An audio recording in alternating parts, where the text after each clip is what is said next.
afternoon. It is really good to be back. A couple of weeks off, refreshed, ready to go. Talking to my friend in his wonderful location in the avenues of the American, Forest City, Arkansas. That would be Brett Norsworthy, and unfortunately, as I come back, it's about the same as when I left. Cases on the way up, college football and all kinds of sports looking bleak, although it looks like the NBA thing is going to restart, that's for sure. MLS is going to restart for, I should say, USL. The United Soccer League and the 901 FC is going to actually start this week. So we do have something local that we can really start to cheer in just a little bit. And the Grizzlies are right around the corner as they are already down in the bubble.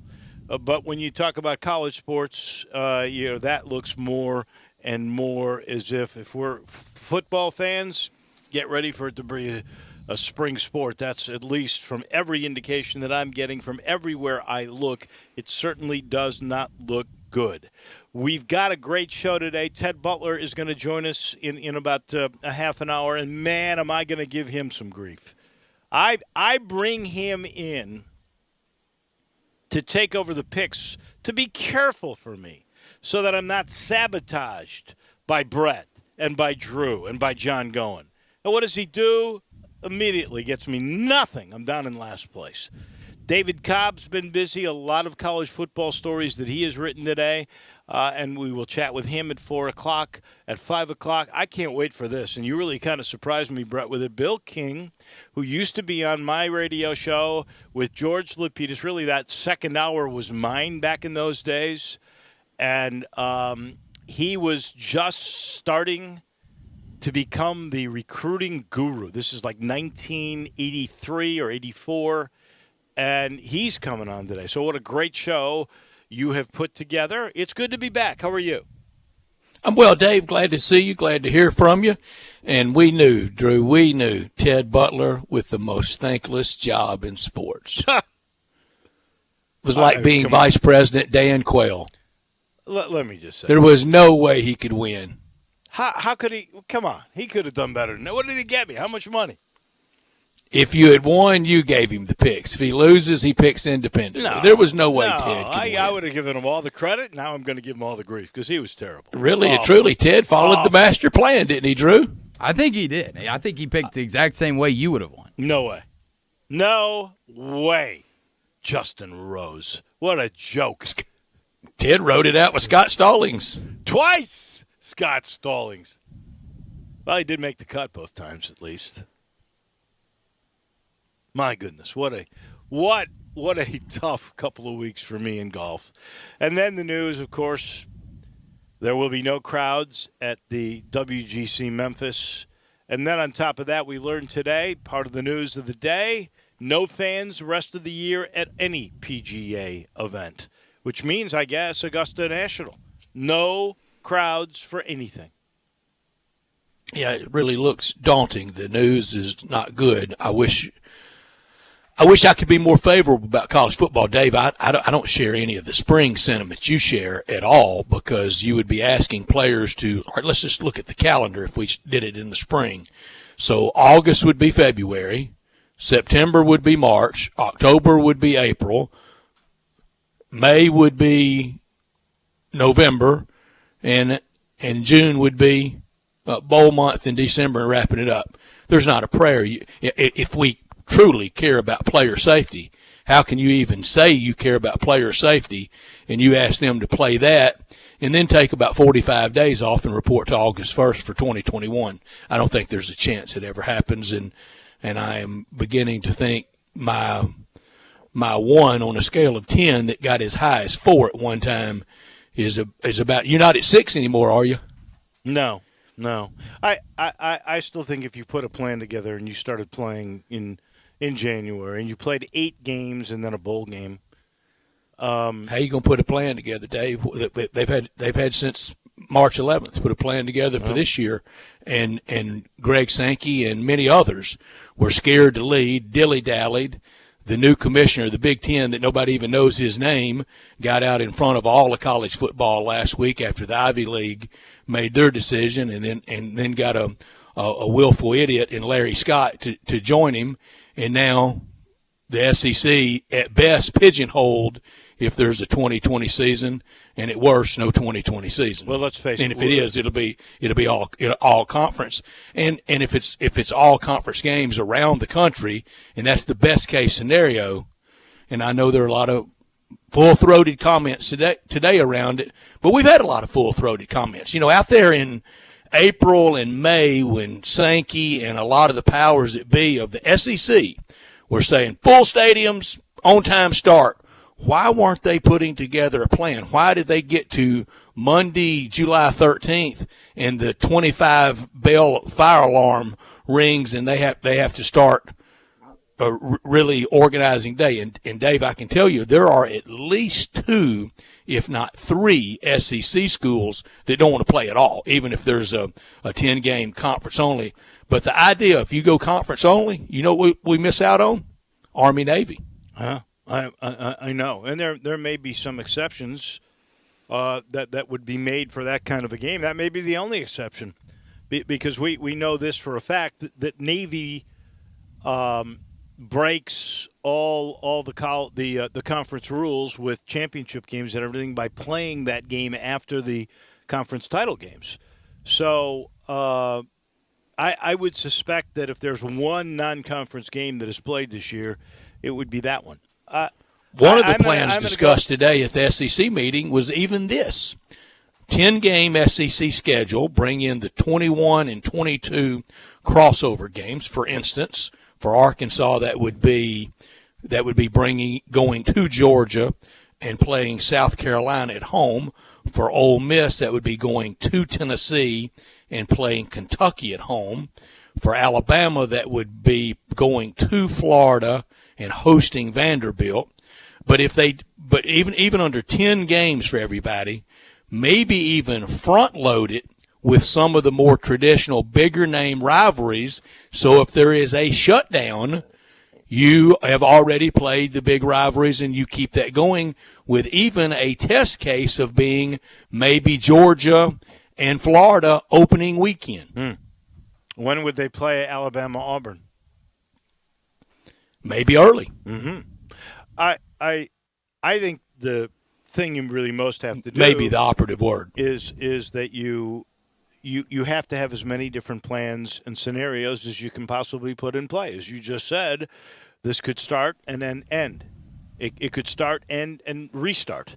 It could never happen because let's face it, we've seen the plan. The PGA Tour was one of the first back. Their plan was to play without people until the Memorial. And then because of the increase in cases, they said, you know what, we're not going to do this. We're not going to have people. That's plan B. And that's where they are right now. There, I'm certain, are all kinds of different scenarios with the NBA inside their bubble and what they're going to do, and if there were to be an outbreak, what the next path they may take, and that may be the way it works with college football, where you say, okay, we're starting with conference only, and by the way, you mentioned the Pac-12 did join the Big Ten today with saying that is the case, and. Maybe because you mentioned there's 2 schools and maybe 3. Well, those are Vandy and Kentucky that don't want to play, and Missouri is the third one that's in that grouping. Maybe I didn't name those. No, you didn't. I've read that in a story. Where those 3 schools are the ones that are not thinking about playing, and so now you've got 11 teams, 10 games. That works. If that's the case, and otherwise maybe you have a different plan in place for the American.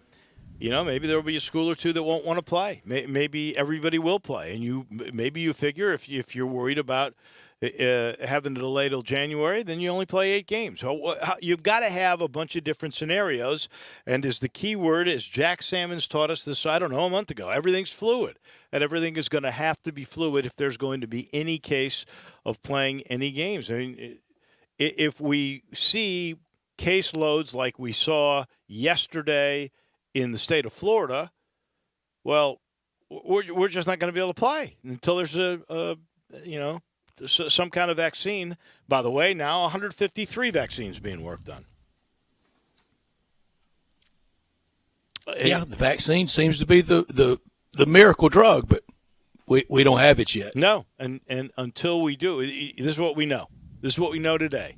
We know that the Ivy League is waiting till the spring, maybe, right? But we know they're not playing in the fall. We know that the Pac-12 and the Big Ten, the first one being the Big Ten, they're definitely only going to play conference games, and they haven't announced how many. We know today Mike Norvell took a 25% pay cut. We know Stanford, a week or two ago, cut 11 varsity sports. There's a Power 5 school that cuts, and we're talking about one of the most prestigious in the country, in the Pac-12, that they just decided that they're cutting 11 of their 36 sports. Mike Norvell, going to the ACC, is taking a 25% pay cut. So we know there is a heck of a lot of uncertainty on so many fronts, including financial, that are taking place in college athletics right now. Sure. And I hate it. I was hoping when I went away for 2 weeks, I'd come back and we'd see some hope on the horizon. And honestly, we don't. I can't sugarcoat it. There's nothing you can say. And I'm tending to agree with you. I mean, it's very easy for me to think right now. Certainly not going to be a fall football season. Maybe because of the physicality of the sport, you don't want to make it a spring sport if you're going to try to play fall the next year. So maybe there's a whole year you got to take off. I don't know the answer to that. I don't think that's what ADs are planning on right now. But if we and I'm saying have all kinds of different plans. If you're looking out there and you look at caseloads around the country, you know, and you're logical. Not that we want it, but you're logical. You know, your scenario of no football is college football anyway is certainly there. It's one Pete of Thamel. those. Pete Thamel from Yahoo Sports Today wrote today, you can forget 2020 and probably need to start thinking about forgetting on 2021. Well, if that's the case, then that means no vaccine, no reliable therapeutics. People still hunker down. People still afraid to go out and really try to live with it, move on. Well, that means no college basketball. That probably means for sure fanless NBA in Memphis next year and across the NBA. It would leave sports as we know it in just utter ruin. We can't imagine what we're coming out of. I joined a show this morning, and I said if we have no college football, and I don't think they'll do the spring thing. If we have no 2020 season played whatsoever, when we get to 2021, if we're fortunate enough to get to 2021, it'll be the equivalent of everybody within the sound of my voice right now having to go from whatever car you're driving in now to the car you drove when you turned 16. Who wants to do that? I respect Pete Thamel, and usually he has terrific insight. But I'm before I go right off 2021. I'm going to wait for the scientists to tell me there's no hope in that regard, and that's not what we're hearing. But I think we are sort of running out of time, at least for fall. Where are they giving the hope? 2020. Where are the scientists giving the hope? Well, you've got 153 different vaccines being worked on. 2 weeks ago, before I left, there was certainly hope with the steroid. Remdesivir seems to be something that works when it's critical. And so they're finding little things. We had, what was it, Stephen Threlkeld, or was it just the story from Dr. Jane that was saying we are learning how to treat patients better. And so if they unveiled a vaccine tomorrow, do you think the public will trust the president and that he's unveiling the vaccine, or do you think at least 50% of the people will be skeptical of it? I first of all, I don't think they would trust the president on this matter. I think they would trust the scientists. I think, despite the fact that I think somebody did a poll, and they trust Dr. Fauci, despite the fact that he has definitely been wrong on several occasions, but he's been wrong looking at the science. But I think that overwhelmingly they trusted Fauci over President Trump when it comes to matters of health and science. And come January 21st, a day after the inauguration, if he won, don't you think at least half the public would be skeptical of President Biden? Probably so. Because we have destroyed the faith in that. And you're so trusting of the science, Dave. We still have the anti-vax crowd out there that will really come out to play once the COVID-19 vax comes out. Well, here's what I would say to you, because you said half the country, and I'm not disputing that. Well, I don't think half the country is anti-vax. I don't know what the percentage is, but it's not anywhere near 50%. But I would say this. Even if it was your 50 percentile figure, if those 50% take it and let's face it, it will take some time to produce and then distribute enough on a global stage that we can get everybody vaccinated. That we trust it. That's going to take a while. But what I'm saying to you is, if 50% take it and they don't get it, the other 50% are going to go, ooh, there's something to it. Do you know what the percentage is every year for the seasonal flu shot that takes the vaccine? No, I do not. I do. It ranges from about 40 to 60%. So you're saying some years it'll run a little low, some years it runs a little high. So you're basically saying it's in that range. Some years, in years. That neighborhood. We're talking about over That's a 10-year for seasonal period, flu. Only 50% of the people take the flu shots. Well, you know what? Most people don't think they're going to die from the flu, and in this one, and we're seeing the numbers of fatalities go up. You know, I think people are more. No, we're not. Fatalities are falling, Dave. People are more. Fatalities are falling nationwide. Might even fall under 4% by the end of this week, and in the state of Tennessee and in the state of Arkansas may fall under 1% by the end of this week. I know. I saw a story yesterday. The fatalities in the state of Florida were up 40% from the week before. Well, I know this. In the state of Florida, per 1 million population, they've had about 200 people die, and in New York State, they've had 1,665 die. Well, we know that. And today in New York was the first day with 0 deaths. Well, that is good news, but I know in the states of Florida, Texas, and I'm trying to remember the other state that was the big hotspot. It was certainly there was an increase in fatalities, and that was a big deal that was made. But nationwide, it's going to. Well, but nationwide, it might be there, but nationwide, it will fall under 4% by the end of this week, because the increased testing is driving the fatality rate down. Well, we've had 43 million tests in America. We've had 138,000 people who have passed away. And the recovery rate? I know we've had 1.5 million recovered, and we've had almost 3.5 million cases now.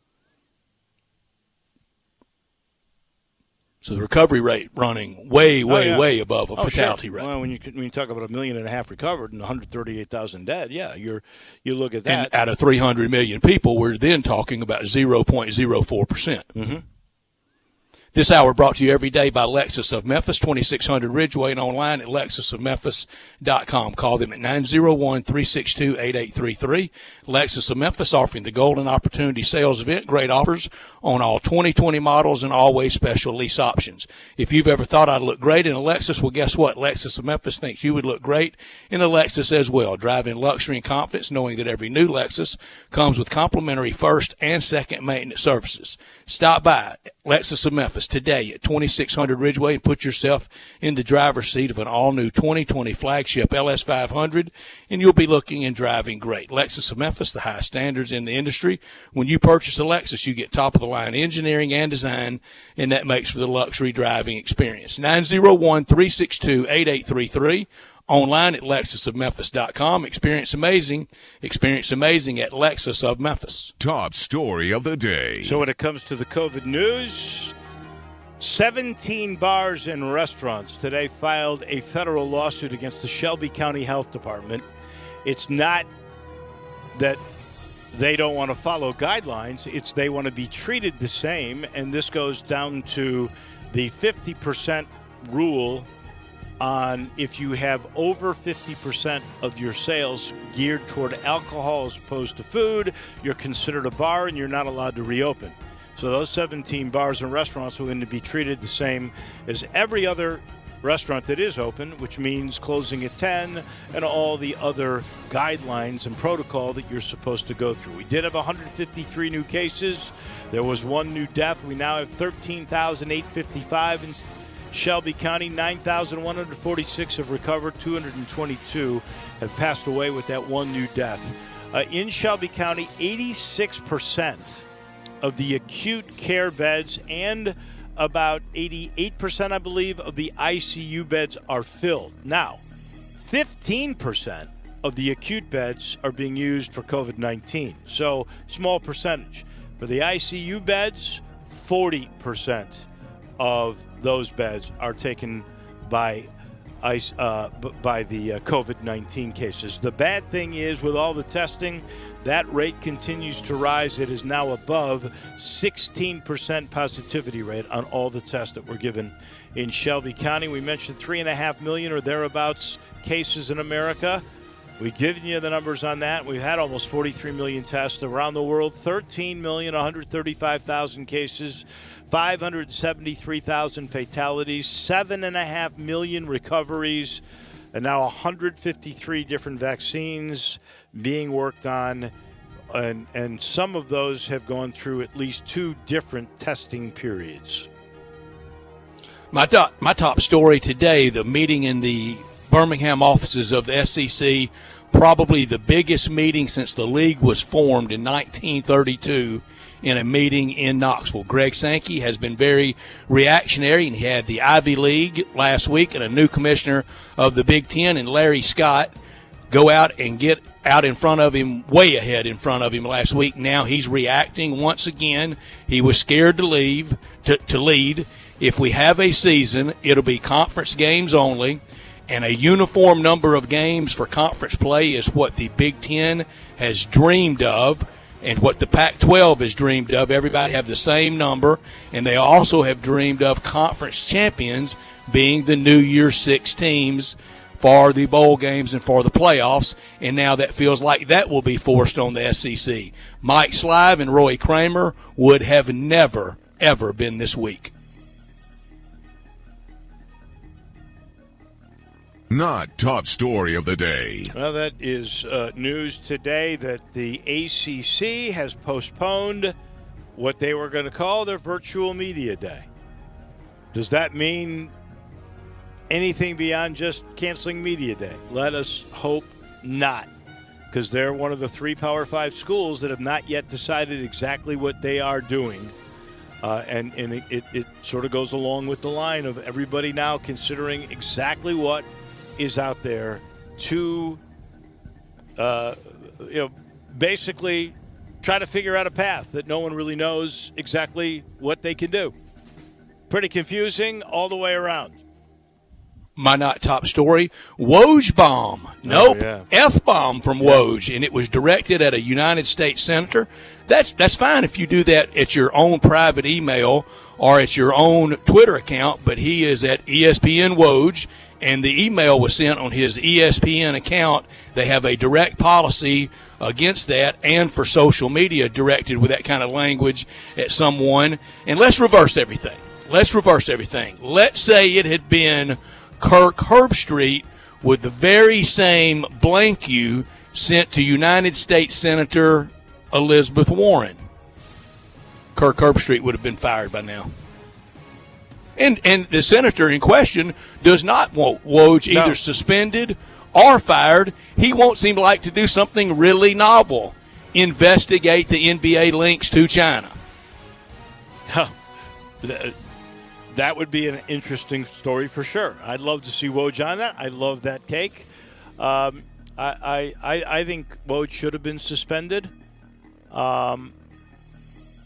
He was. I agree with what ESPN did. I would love to hear more clarification from the league. I love it that they want to put on the backs of their jerseys their messages, but why can't that message? That's the choice of the player, by the way, and a couple of players today, including LeBron James, have decided. Anthony Davis decided they're just going to put their names on their jersey. They didn't want to put a social message out there, but if somebody's got an appropriate social message, which is something that is calling out a positive to the military or to the police force, because that's what their experience is. I don't understand how that isn't out there as well. And that was the point, I think, that the senator was trying to make. Those are your top and your not top stories of this day. So we'll be busy for sure, and we'll turn our attention to golf. There was some golf news today. We already mentioned it, but we'll repeat it. No fans at any more PGA events this year. We never got them. They were canceled at the Memorial that was supposed to start this week. It was then going to be in Memphis. It is not going to be any crowds at all this year on the PGA. We'll get Ted Butler's take on all of that and why he was such a bad picker for me. That is coming your way next. R&R on Sports, Saturday mornings, 10 a.m., Sports 56, 87.7, and 96.1. Don't miss us. Blood and plasma donations are more important than ever. People all around the world still depend on the medicine your plasma helps make. That's why Interstate Blood Bank and Plasma Biological Services are open and will remain open for our donors. The United States government has declared blood and plasma donation as a critical infrastructure industry. That means healthy donors are allowed to travel to and from donation centers regardless of any stay-at-home mandates in your area. We need you to keep donating so that we can continue to manufacture these life-saving medicines. We understand that you may be concerned about COVID-19. The health and safety of our donors and our employees remain a top priority. To limit the spread of the virus, we're taking additional measures to ensure our centers are safe and clean. Donating now is more important than ever, but please do not come to the center to donate if you are not feeling well or have a sore throat, fever, cough, or shortness of breath. We are doing our part so that you can do yours. Come donate today at one of our IBBI or PBS locations across the Memphis area. Hi, it's The Herd. We're all faced with new challenges these days. If you need legal help for yours, trust LegalZoom. You want to set up a will, maybe a living trust? How about starting a business as a DBA or an LLC? LegalZoom can help there too. You can start online. Their network of attorneys can provide advice when you need it. And since LegalZoom is not a law firm, you don't get charged by the hour. Visit LegalZoom.com for more information. Their site has it all. Trust LegalZoom. Hi folks, Jeff Jackson, General Manager at Sunrise Collierville. Thinking about a new or used car or truck and not sure where to get the most for your money? Think no more. Sunrise Collierville's 31st annual tent sale is going on now. With the largest selection of vehicles in the Mid-South to choose from and factory rebates up to $8,000 and discounts up to $10,000. Bad credit, bankruptcy, slow pay, it's okay. Here at Sunrise, we specialize in secondary financing. If you got a job, you're approved at Sunrise Collierville. The #1 Chevrolet Buick GMC dealership in the Mid-South. The home of the guaranteed credit approval. See us online at sunrisecollierville.com. Hey folks, I'm Jarrett Carter. My family recently purchased East Memphis Ace Hardware at Quince and White Station, and we're excited to offer the best selection of Big Green Egg and Traeger grills. And then don't forget about our Benjamin Moore Paint Studio and the Garden Center for flowers. Save 60% with our new Duracell key fob replacement program. We have a master locksmith service as well as glass cutting and screen repair. The East Memphis Ace Hardware, located at Quince and White Station behind Three Little Pigs. Listen Sundays at 11 a.m. to join Idlewild Presbyterian Church for worship. Idlewild is a PCUSA church located in Midtown Memphis. Now, back to Sports Time on Sports 56 with Wolo and Stacks. This hour of Sports Time is brought to you by Lexus of Memphis. Here once again are Dave Woloshin and Brett Norsworthy.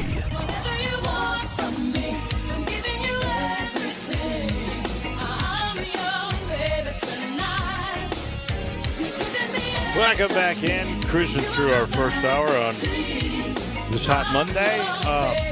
One other big story before we talk a little golf with our friend Ted Butler, and that is the Washington Redskins announced today their intention to drop the long-held and offensive nickname and logo Redskins. They will change names. We don't know what that new name may be, and part of that reason is there are several different names that they actually had thought about, but there has been a bunch of, and I've never heard this term, squatters, who have registered trademarks for a whole bunch of different names relating to what Washington could have used. So they own the rights to that name. And that might cost Daniel Snyder some money. So we'll have to wait and see. Everybody was thinking it was going to be the Warriors. There must be some trademark issues there, so they were not able to do that. But, the Washington Redskins been the name of that team since the beginning, and they're one of the first teams in the National Football League. Let's be honest, Daniel Snyder changed the name because of financial pressure. It started number one with Fred on the Smith. The number one odds in Vegas is Washington Red Tails, but that's one of the ones that a D.C. area actuary has already patented. And at 4-1, Washington Generals, also at 4-1, Washington Warriors, 5-1, Washington Presidents, 6-1, Washington Red Wolves. Arkansas State may have a word with them about that. 7-1, Washington Lincolns, 8-1, Washington Monuments. Well, they're all coming down, so they don't want to be that. 9-1, Washington Veterans, 10-1, Washington Americans, 10-1, Washington Kings, 10-1, Washington Memorials, 14-1, the Washington Roosevelts, and at 18-1, the Washington Jeffersons. Huh. Good luck with your logo on all those. I know. If you were trying to be the Warriors, which is the 4-1 mark, and that was the early favorite going in, and Daniel Snyder owns that because he bought all the logo stuff and the patent stuff around an Arena Football League team that might come to Washington. So he owns that.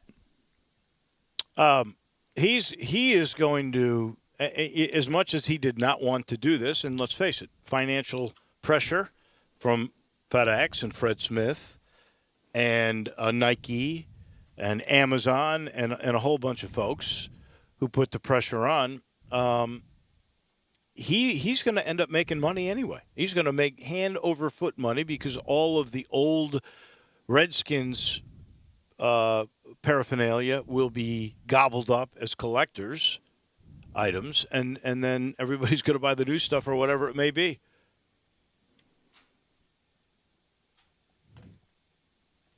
It's amazing how some things can work.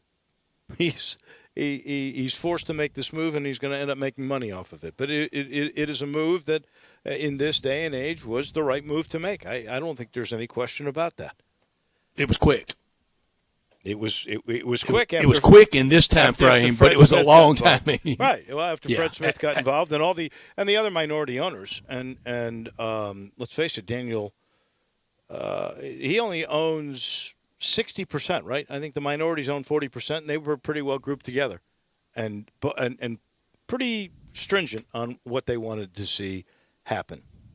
Ted Butler joins us every week in this time slot to talk. And before we talk Colin Morikawa and clutch putting that we saw yesterday from he and Justin Thomas, I mean that was pretty sensational stuff.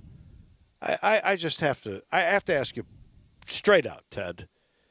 Did Goen and Stats and Drew buy you out? I mean, what in the world happened? Frankly, not. My first picks, Webb Simpson, was a great pick. And so was Scott Stallings. He had played great the week before, shot 7 under in the first round. I think this is really great. Well, they fade. So who do I pick? Justin Rose. He always plays good at the Memorial. Always. And then I pick Scott Stallings again because he's playing great. And what do? Nothing. They do nothing. I know. Well, and Justin Rose may very well play well this week at the Memorial. I don't know. Dave, you're Morikawa. You're 3 down with 3 to go now. Morikawa he's now won 2 times in 24 starts. That's once every 12 tournaments. Holy cow! Hey, that's blistering. He's really if you ever watch him on the interviews too, he's got such a great air about him. The way he reminds me of Tiger. The way he talks, he's got this kind of a confident little, almost a I'm pretty good kind of attitude to him, and he great swing. You're talking about the conversation. I love the dialogue with he and his caddy when they were discussing. I can't remember which hole it was, but it was on. I think it was Sunday, and it was. I want to say it was like about 137-yard shot in, and they were. He was referring to the way the green was contoured and exactly the kind of shot he wanted to make and how it was going to come back down. And he hit a spot, and it really didn't come down like he thought it was going to. He still had a decent attempt at birdie. But the discussion with him and his caddy was pretty enlightening, and it was. It was very much Tiger-like. Yeah. I mean, he's got a lot of similarities. His swing is solid. He hits it plenty long enough. Yeah, I didn't see him winning that term yesterday. I didn't see Thomas losing it. 3 up with 4 holes to go, and then it turns around and he makes that 51-footer. Yeah, I mean that's got to be one of the longest putts in history on a playoff hole or an 18th hole to do anything. And then Morikawa makes it. And what was his? His was in 24. the 20s. Yeah, 24-footer. That was amazing to me. I almost fell off the chair on both of them. It was incredible. It was great fun. I loved it. Of course, they played. Now, were y'all watching as if live, or did you know the results? No, I knew the results, but I was acting like it was live. I still couldn't figure out, with 2 holes to go, how Thomas was possibly not going to win. Kept trying scenarios, and I thought, well, this can't work. This can't work. But he did. When you consider, now this is the first time in my lifetime that we're seeing a tournament in the same place 2 weeks in a row. These guys are going to have played, some of these guys are going to have played this 8 rounds in a row on this golf course. What do we take from these first 4 rounds over to the next 4? Hey, no, I'll be surprised if on Wednesday anybody picks Colin Morikawa to win again. Right. Well, it looks to me like, well, it did. They played the front tees. I mean, they're driving the green on 14. I mean, in all the years we've watched that golf tournament, who's ever done that? And all the tee boxes, the markers are right on the front. So the divots they're taking are going to be 50 yards ahead of where they are this week when they put them back where they belong. And then the rough's going to grow up a little bit more this week. They're not cutting it, so it'll be a little different test. I think the longer rough, faster greens, harder greens, put it back where the men play. Now, will Jack Nicklaus run his own rakes out there like he did a few years ago? He thought the rakes were too good and not penal enough in the bunkers. Will he run his own rakes out there again? Not anymore. I think Jack has a hard time getting down the hill to his chair. Yeah. All right, on Justin Thomas, Ted Butler, tell me this. He is 27 years old. Like Ricky Fowler, they feel like some of the old men on the tour, but he's 27. That's very young. He's won 12 times on the tour. He's won a major. The rest of his career, is he just filling out the back of the baseball card? Is he already in the Hall of Fame?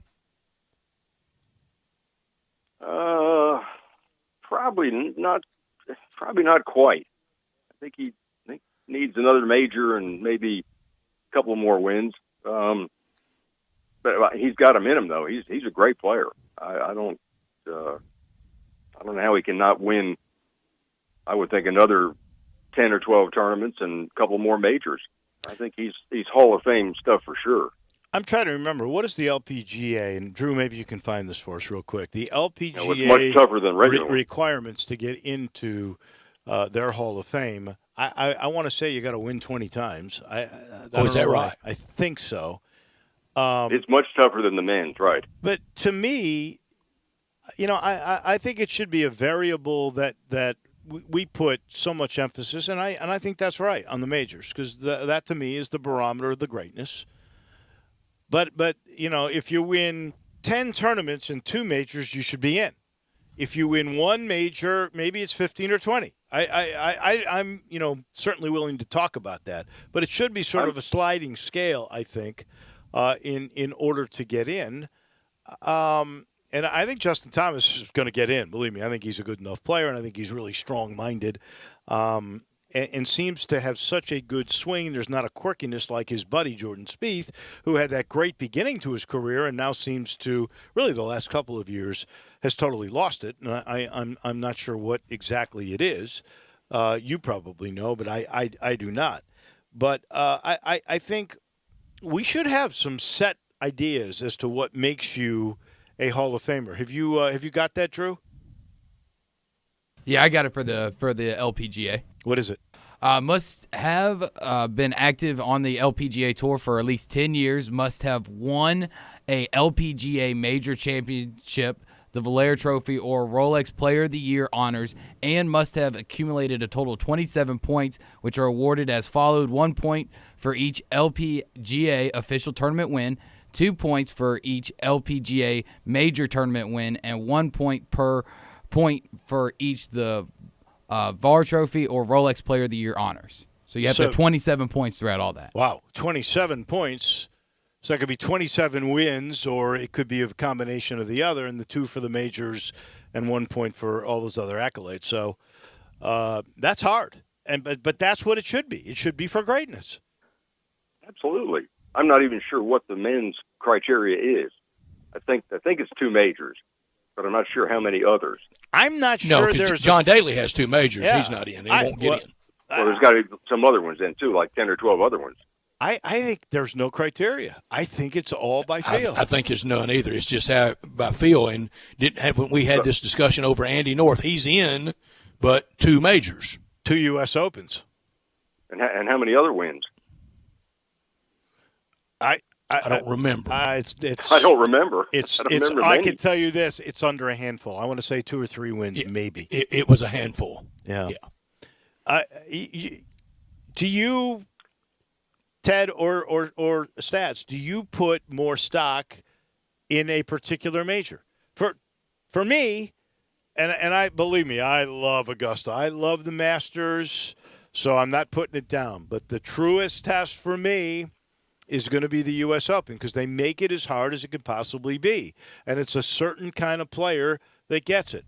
Do you guys have more value on certain majors? Most people think the PGA would be the least valuable major. Jack Nicklaus won 5 PGAs to go with 6 Masters.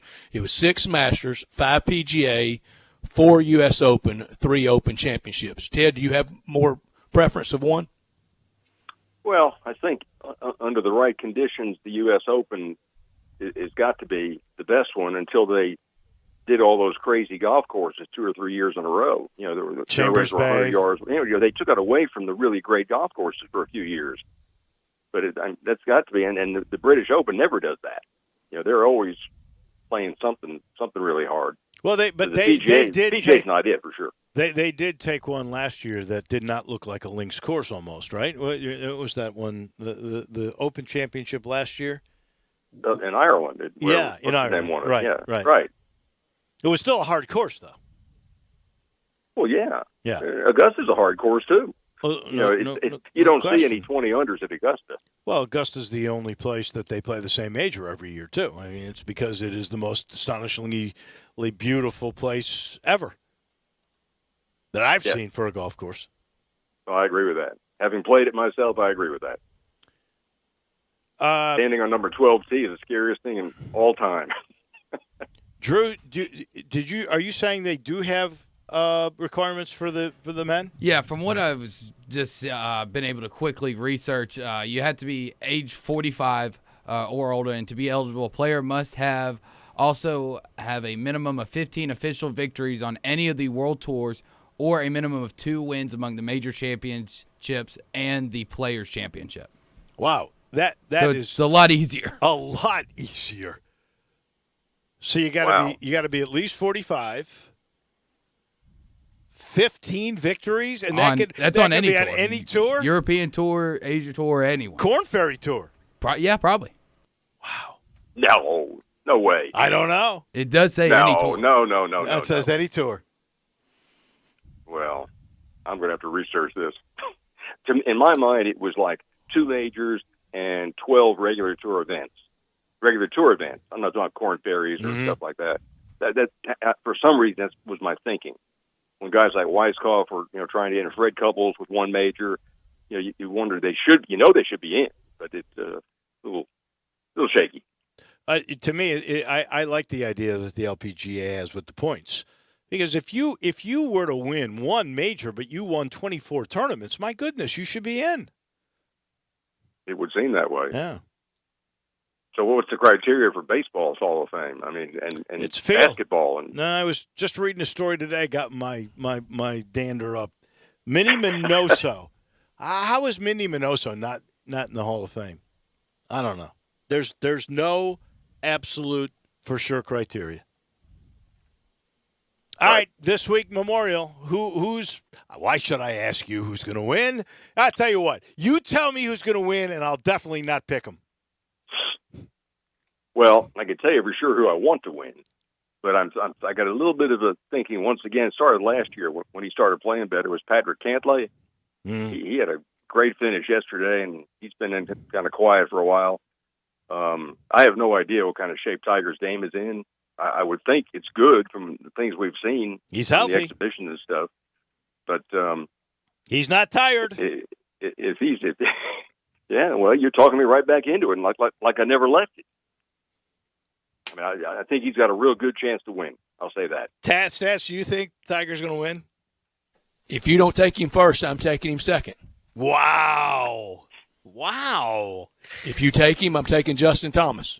Man.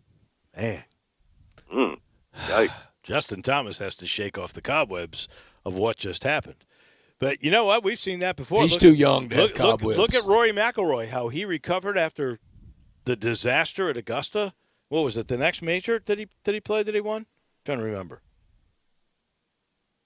Yeah, I think US it was. Well, I think it was. And McIlroy, and McIlroy, you would think would win more than he's winning. I mean, I would think the way he hits the ball. Well, but he continues to not be a really good putter. Yeah, He's decent. Something's missing He's not a good there. putter. I really thought this year was going to be the big year for him, and this. I did too. I said that the first show we did this year. I thought breakout year. He's been very disappointing for sure. Last thing, and I know we got to go real quick, Ted. No fans rest of the year. Does that affect the players? I think it has to. Especially Tiger. I mean, like Stat said a couple weeks ago, Tiger hadn't played it by himself since he was a junior, and he gets pumped up with the crowd. Like when the crowd starts yelling, some of the other guys who it may or may not, Koepka, may not bother him, but some of the guys it really does, and he's one. I don't know. I'd like to say it's going to be interesting to watch, but I really don't think it is. I think I'd love to see the crowd out there yelling and screaming. That makes a 51 foot on the 18th hole, and you hear nothing. I know, that's crazy. Ted Butler, thank you. I do thank you for doing all the homework. I wish it worked out a little bit I knew that better. was a no-win. That was a no-win situation for me. What are you talking about? It was impossible. Had it was Dan won, Quayle, man, had being you George won, W.H.W.'s running I mate. would have given you all the credit. Are you serious? My Impossible Well, job, Ted. It's Never just time sign for up your for that comeback. again. Don't ever listen It's to a Stats. Woloshyn comeback. Come on. Here it comes. It's All gonna right. it's gonna be just like Morikawa's. Thank you. We appreciate it. Late for a break. Back in a minute. This is Sports Time on Sports 56 with Wallow and Stats. Take Sports 56 with you on your phone or tablet. Download our official Sports 56 app today.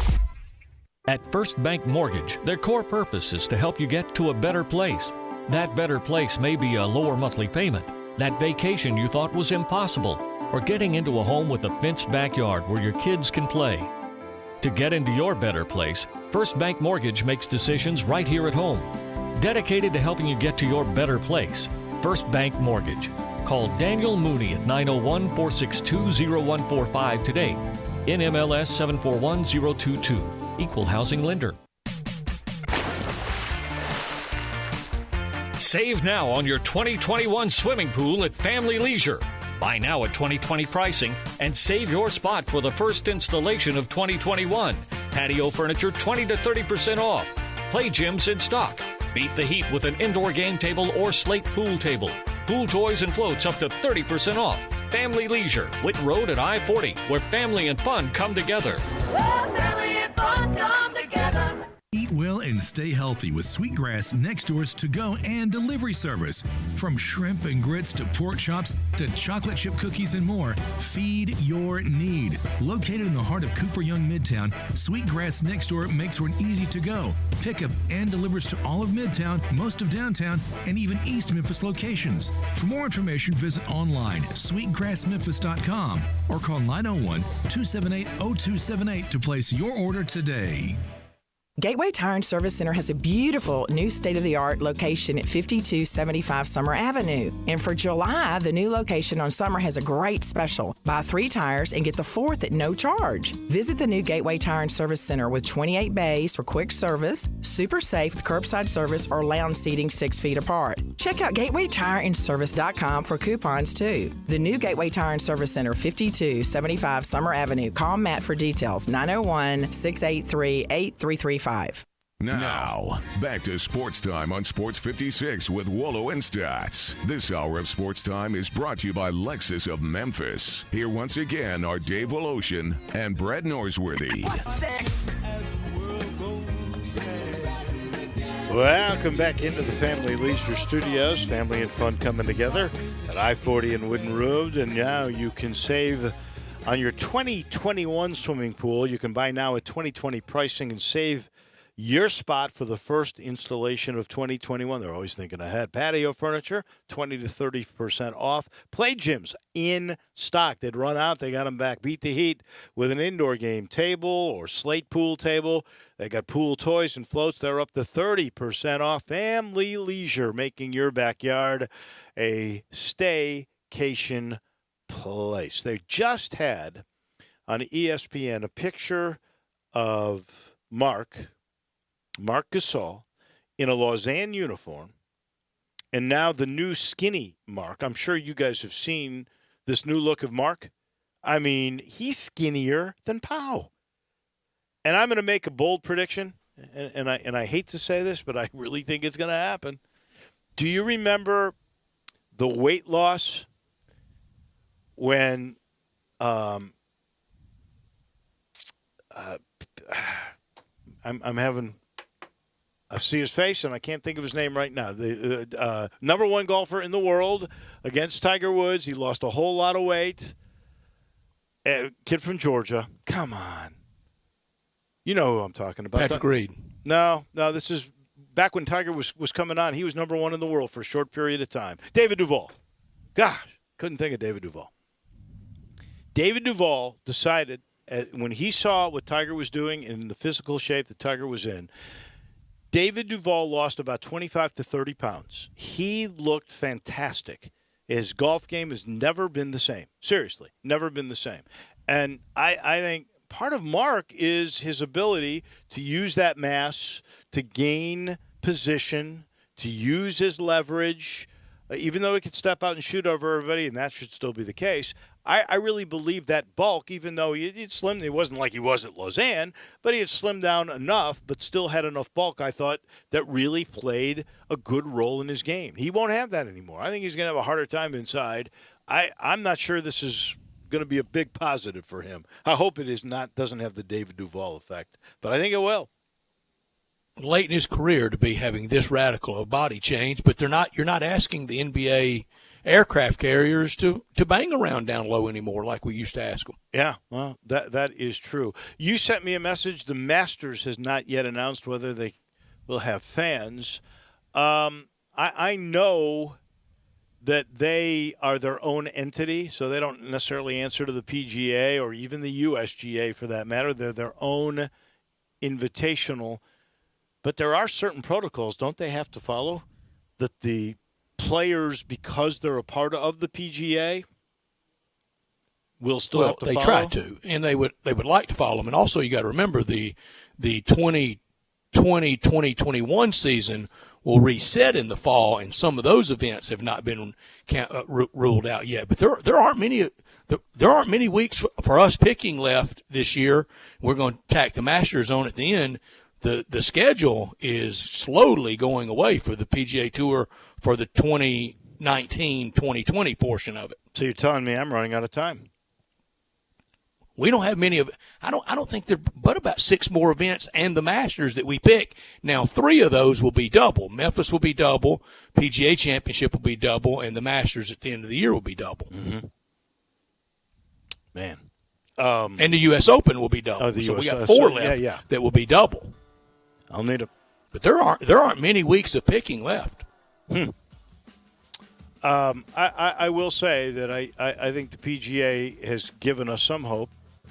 I think European soccer has given us some hope that if there are no fans, you can play games. And we're about to find out with baseball and with this bubble down in Orlando. And the NHL is not far behind either. So maybe there is some hope. It just doesn't feel quite that way today with all this, looking at stats and seeing the future of college football. That certainly does not look as bright as some of these other things. That is for certain. And that is 1 hour in the books. When we come back, we'll talk about college football. We'll talk with our friend David Cobb from CBS Sports. He's coming your way next.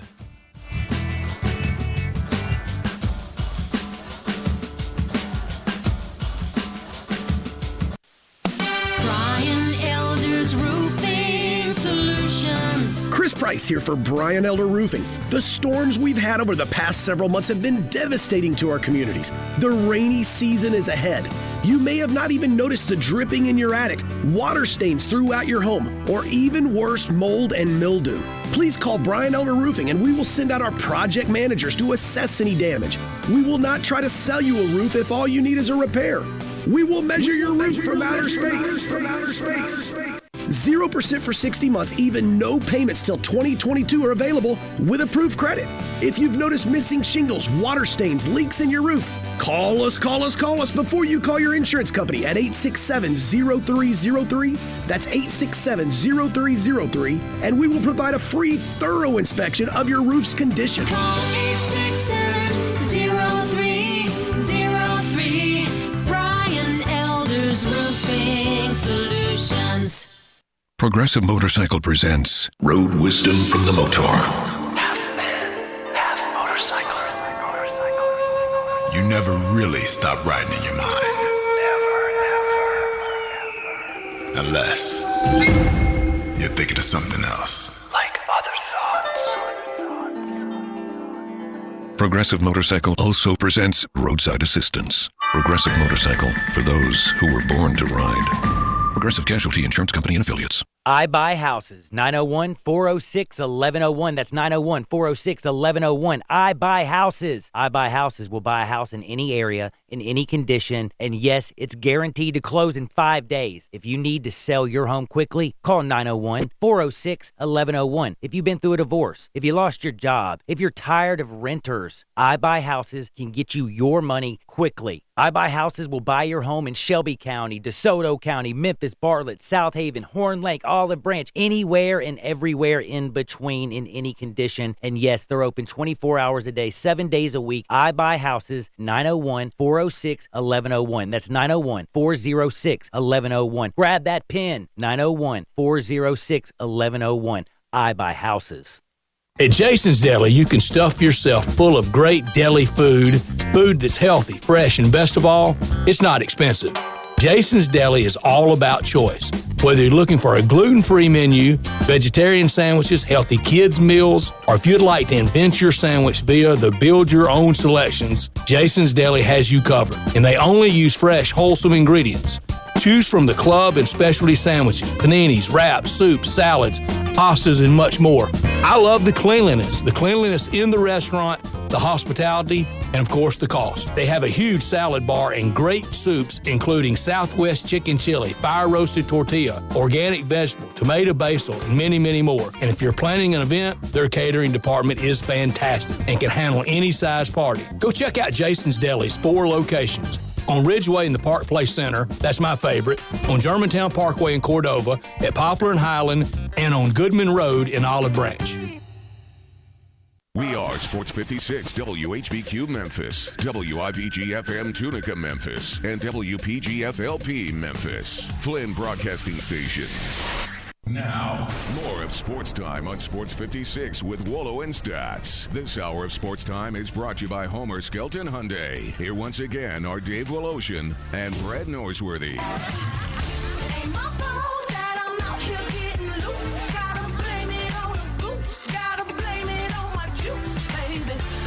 Welcome back in hour number 2 on a steamy Monday in Memphis, where we are sitting here shaking our heads. I've been gone for a couple of weeks. It's so nice to come home. It always is. I was hopeful when I left 2 weeks ago we'd have a lot of positive things that we could talk about. And, you know, if we search, it sure looks like, as we talked about, this thing in Orlando, yeah, it looks like it may work. Looks like baseball is really going to try. Hopefully it is going to work out well. The Washington Redskins name gone. We're going to have to find out what the new name is going to be. But as far as college football goes, not such good news today. We saw that today the Pac-12 joined the Big Ten. They're only going to play conference games. Greg Sankey certainly was not optimistic about playing football at all. We saw the junior colleges. They have decided they're going to wait until spring to play their football like the Ivy League is contemplating. So when it comes to college athletics, it certainly has not been a good day, a good weekend. It has not been good at all.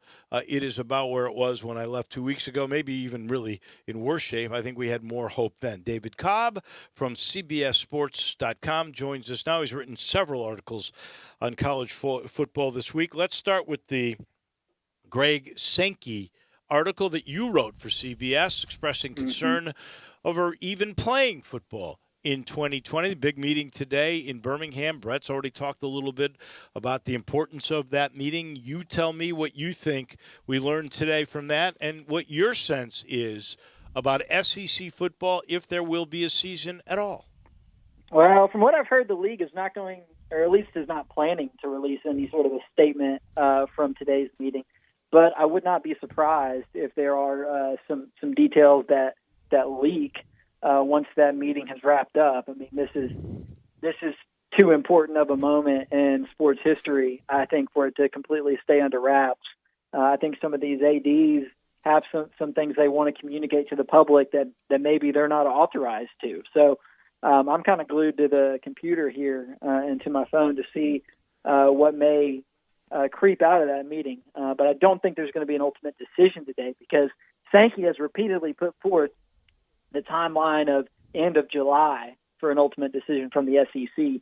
So he's still got a couple of weeks to play with before, I think what I would expect would be an announcement of a conference-only season. And of course, we'll see how long that lasts. But the fact that he expressed concern over the weekend, I mean, well, no kidding, man. The Pac-12 and the Big Ten have already announced conference-only seasons. It wipes arguably your conference's biggest non-conference game of the season off the schedule in Alabama USC. So, man, it's about time you started expressing concern. Why weren't they more concerned back in April, back in February? I mean, we all could have seen this coming, and I guess that's where my frustration lies. It just feels like the powers in the sport waited too long to start trying to put some quantifiable action in place to make sure this season happened. And I mean, I know you can trace the lapse in leadership further than just college football, but as somebody who covers the sport, I feel like there's just been a real lack of leadership in college football, and that's kind of frustrating as a writer, as a fan, as anybody who cares about the sport. And that's what we're discussing today. The blame game's plenty out there, but for sports, and I think for Greg Sankey going forward, One thing that bails him out completely is there's no season, just from the public safety aspect from it, from a lack of people going back for traditional school. I think there's going to be some, ones and twos, but most of it's going to be online Zoom, and that is a huge ripoff for parents paying for that. But they can spend their money how they see fit. But if there's no season, he's bailed out. If not, if he's forced into conference only and the same number of conference games as Pac-12 and Big Ten, and that's what they have desired forever, to pigeonhole the SEC into doing that, and they also want to the conference champion, the New Year's Six Bowl, or 5 of those to be the conference champion, and the sixth one be to the best, I would assume, the best champion of the group of 5. I don't know how Larry Scott is not keeping a straight face, and the new commissioner of the Big Ten, that not 10 people even know who he is. He's newly minted. They absolutely bamboozle Greg Sankey. Mike Slive and Roy Kramer would have never sat back and let that happen to them. Well, and what's surprising is hearing that the Big Ten's move to conference only caught everybody else by surprise. I mean, because there was sort of this thing going on over the last several months where, you heard about the conference commissioners being on conference calls with each other every day. They were supposedly talking over the phone, hashing out scenarios, trying to figure out what this was going to look like. And so they gave off the image that it was a collective effort, and that this was a good faith sort of working relationship between them. And then all of it just falls apart when the Big Ten springs a surprise on everybody else. And to be honest, the SEC really not all that impacted by the Big Ten's decision directly. Obviously, it's a huge decision for the sport, but there were no SEC Big Ten games on the schedule for this season. So the SEC could have gone on along like normal, but then the Pac-12 goes and does it, and now it gets Alabama and USC off the schedule, as well as Texas A&M Larry and Scott. Colorado.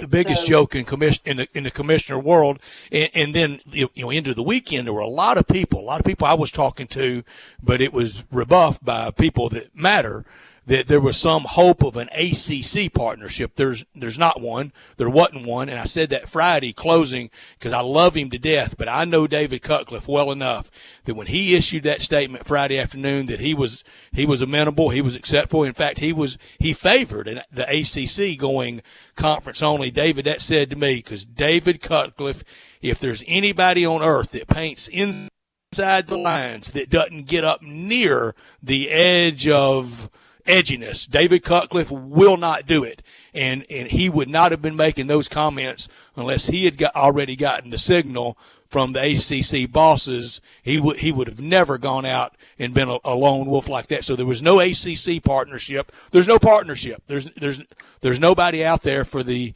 SEC to really gather up with. Maybe the Big 12, but I don't even know about that. Very reluctant about that. So there's no one to partner with, and it has left Greg Sankey on an island really playing defense. And again, Slive and Kramer were the ultimate offensive tacticians. Bottom line for me when I see all this is college football is, and it's been this way for a long time. The conferences, or even the schools for that matter, but for the conferences, they are all out for themselves. There is no real national leadership whatsoever. The commissioners, each of them runs their own fiefdom, and they will do as they wish, and they're not going to have each other's backs.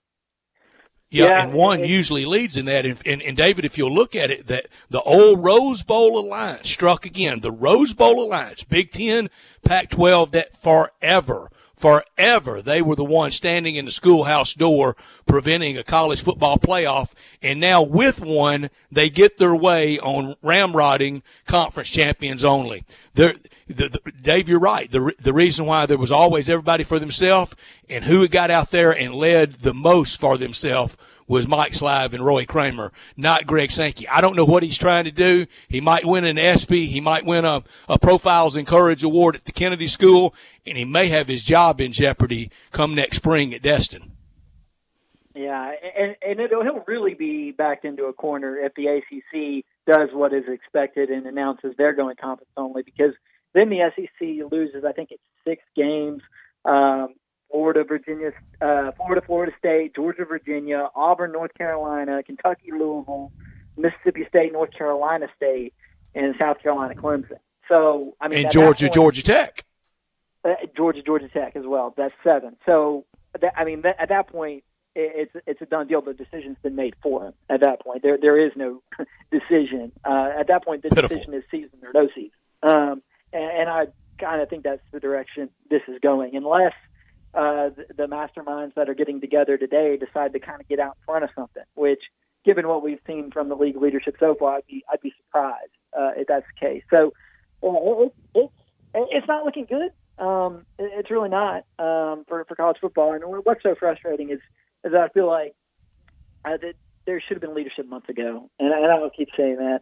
And what I'll say next is if indeed college football doesn't happen this fall, what they need to be talking about tomorrow or the day that becomes more readily apparent is how to have a 2021 season in the fall that is normal. Because, I mean, if you read Pete Thamel today, who cast a doomsday scenario over what we're headed towards in college football this fall, there was somebody, an AD, quoted in his story about casting doubt over the 2021 season. And, I mean, I don't see how you can't learn from what has happened over the last few months if you're a power conference athletic director or commissioner, and not immediately start planning for what next season is going to look like. Because it's already been proven that if you just sit back and hope that this all goes away and that everything ends up being fine, it's not going to work out in your favor. And so, I mean, that's got to be their next thing to tackle after they figure this out, is how to make the 2021 season normal and maximize the revenue and try to get college athletics back on the rails. Because one season is catastrophic, but missing 2 seasons would be absolutely fatal. Like that all comes down to science. I mean, we could say whatever we want. We can plan for whatever we want. Look, and I'm certainly not faulting anybody in any of this, but we were on the verge. We'd gone from, in this city, we had gone from phase 1 to phase 2.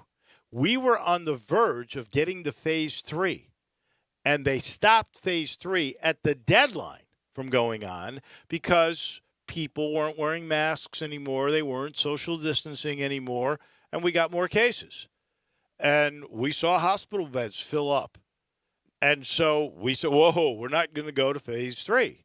And now we're still in phase 2, and we're backing off of some of that, as you saw with the closing of certain restaurants and limiting the hours and making masks a mandatory thing when you're out in the public. So we're depending. You could have had any kind of plan for college football 3 weeks or 2 months ago, and that doesn't necessarily mean it would have held up. I'm not saying, David, that they did a great job of planning, because you got to have plans in place. And did the Pac-10 and the Big Ten move too quickly? Well, and the Ivy League got ahead of them. They were the first ones, honestly. Ivy League. Do you think Greg Sankey played offense or defense, Dave? He played defense in this one. But okay. My point to you is this. I'm not sure any plans would have made any difference. You got to have plans. And I said you can't blame him for the virus. But, David, you mentioned missing college football this year. If we miss college football this year, when we reassemble for 2021 and we have it and everything is somewhat back to normal economically, it will look like late 70s, early 1980s college football. It will be impacted. If we miss 2 seasons, it imperils the very existence of universities in the SEC.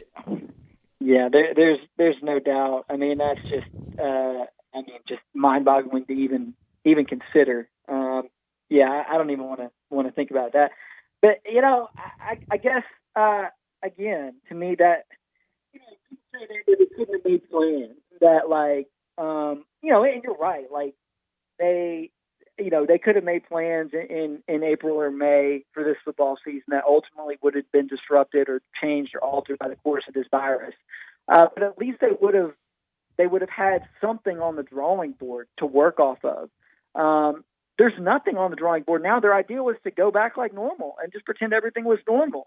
I mean, that is not in any way good leadership. And so, I mean, to me, it gets down to what you said earlier, Dave, in highlighting the lack of national leadership in the sport. And I just think that, and I'm not the first one to say this, Nick Saban's been banging this drum for years, but there needs to be a commissioner or something in college football, especially over the Power Five, to coordinate all these issues of mutual significance. I mean, maybe the college football playoff can sort of take over that role as an organization or something. But there needs to be more leadership in the sport because the NCAA is sure not providing it. I mean, in any way. Well, they can't. It was taken away from them, so you can't blame necessarily them for that. The old BCS, they made it very clear they were not going to let the NCAA, the colleges, were not going to let the NCAA run football, and they haven't. And do you really want them to? No, you don't. No. You absolutely do not. But to your point, when you don't have uniform things for all these, even the Power Five, when you've got some conferences that play 9 games and some that play 8, and only the 8-game conference has won a national title. We haven't had a school with a 9-conference game season win yet. To me, that's not an equal playing field quite yet there either. So there's so many different facets that there is a need for a call to national uniformity. I'll go back again to what we may see here this year. I don't, and to Pete Thamel, who I respect, I don't know how you could draw the conclusion at this point that a year and a half from now, we're a year and I guess a couple of months, that we're still not going to be ready to go. The only people that could tell us that would be the Dr. Fauci's of the world. Right. Yeah. You're right. So, that's the other problem is the CDC has kind of waffled on some of their guidance. I mean, at the beginning, there was uncertain sort of conflicting messages from the national health authorities about the importance of masks and stuff like that. And so some of that, I think, absolves maybe the commissioners of blame a little bit, and that there was no clear guidance nationally and on the state government level as well.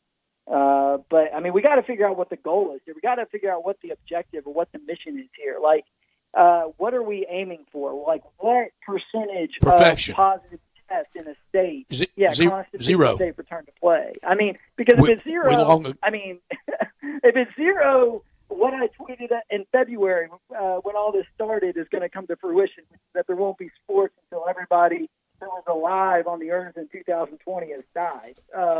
So we got to figure out what the goalposts are. What are we shooting for? Is it still flattening the curve? Like, what is it? Like, I'm not just talking about sports. I'm talking about, like, as a city, as a state, as a country. Like, what is our goal? Like, what does success even look like anymore? Or are we all just, like, holding our breath and hoping that grandma makes it until there's a vaccine? Like, it'll be a new goal next week. David, they didn't move the goalposts. They moved the stadium to another planet. I don't get it. It's frustrating. But I've taken a lighthearted approach to it today. I was kind of just like wallowing in misery for the first half of the day. But an hour or so ago, I posed a hypothetical question on Twitter. And I'm curious to know if you guys would entertain this. I've already voted, David. Oh, did you? Okay, good. I want to know what you voted. Let me read it. If Greg Sankey said that 50% of SEC fans must wear a tie-dye Barney suit for at least an hour a day over the next 6 months in order for there to be a football season, would you do it? Yes. and ring a cowbell. Wow. I hope we've got that on the podcast or on the archive. Brett Norsworthy is Yeah, ring cowbell. he'll ring a cowbell. I'm curious about your story on the JUCO season likely making the move to spring. Do you that think just got made official. do you think that that's a feasible plan for the major colleges? Maybe, maybe. It doesn't seem like that's anything that they're interested in, though, because as that's been kind of as we've sort of circled back to that over the last week, I've not seen anyone come out with any enthusiasm about that as a possibility. So I don't know. I don't know. I mean, it's already going to disrupt so much just with the JUCOs going that direction in terms of recruiting and all that. I don't know how it would work for the major colleges. I mean, it's better. It would be better than nothing. I'm just not detecting a lot of optimism about that, about the practicality of that from the athletic directors and coaches who are speaking on it. And you ready to go to practice in Big Ten country on the 1st of February to get ready for the season starting in March? Yeah. I mean, you raised some good points when we discussed that a week or two ago, Stats, and that you're going to lose a lot of the star power with guys that close to the draft choosing just to sit the season out. You're also going head-to-head against a lot of other sports, and the likelihood at that point that are probably going to require the TV networks to redraw the contracts. But you still have a lot of the fixed costs. So the revenues would decrease, while a lot of the fixed costs of playing football would still be there, and maybe even more so in that regard if these programs are having to mass order, COVID-19 tests for their programs and stuff. So I don't know. Again, better than nothing, but I'm not sensing a lot of optimism from what's out there about the legitimacy of that possibility. And did I miss this? But in the Pac-12, in the Big Ten decisions, have they talked about fans in the stands when they play these conference-only games? I mean, I feel like that. I mean, I'm operating under the assumption that there's not a prayer of there being anything close to, well, certainly not anything close to full capacity. I'm saying any. I mean, look, NBA's coming back, no fans. NHL's coming back, no fans. Golf we now know no fans the rest of the year. Right. So this season's in the books that way. Could we do this at least for those five? Because the five power conferences, it would be worth their while because of the TV money. Would they play without fans?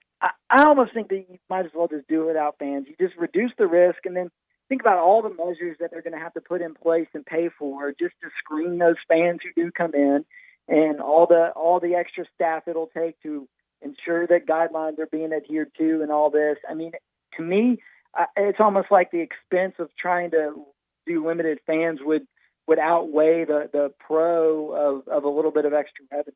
I mean, maybe you can get the high dollar suite buyers in some way, but beyond that, I don't think it's practical.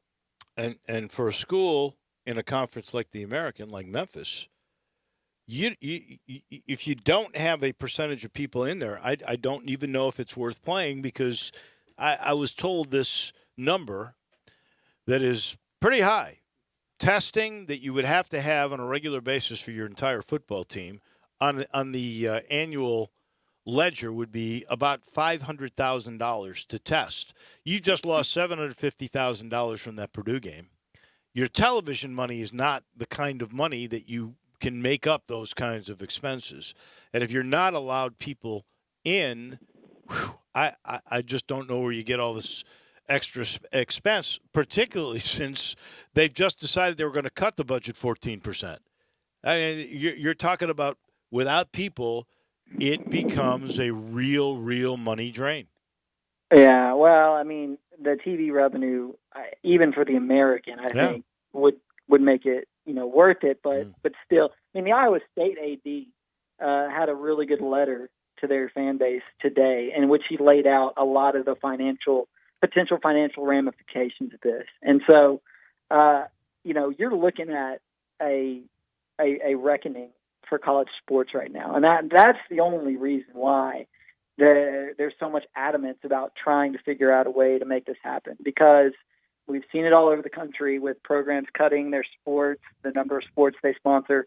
And that's going to be, I would venture to say, 95% of Division I programs across the country will have to, reduce the number of sports they sponsor by at least a couple. And in some cases, it'll be football and basketball if they're even allowed to do that. But I mean, you're going to have to rewrite some NCAA rules right now that govern, that dictate how many sports you have to sponsor in order to be eligible for championships and, that sort of thing. And so from the perspective of the lost athletic scholarships, I mean, that's one thing that I think we're almost overlooking in this.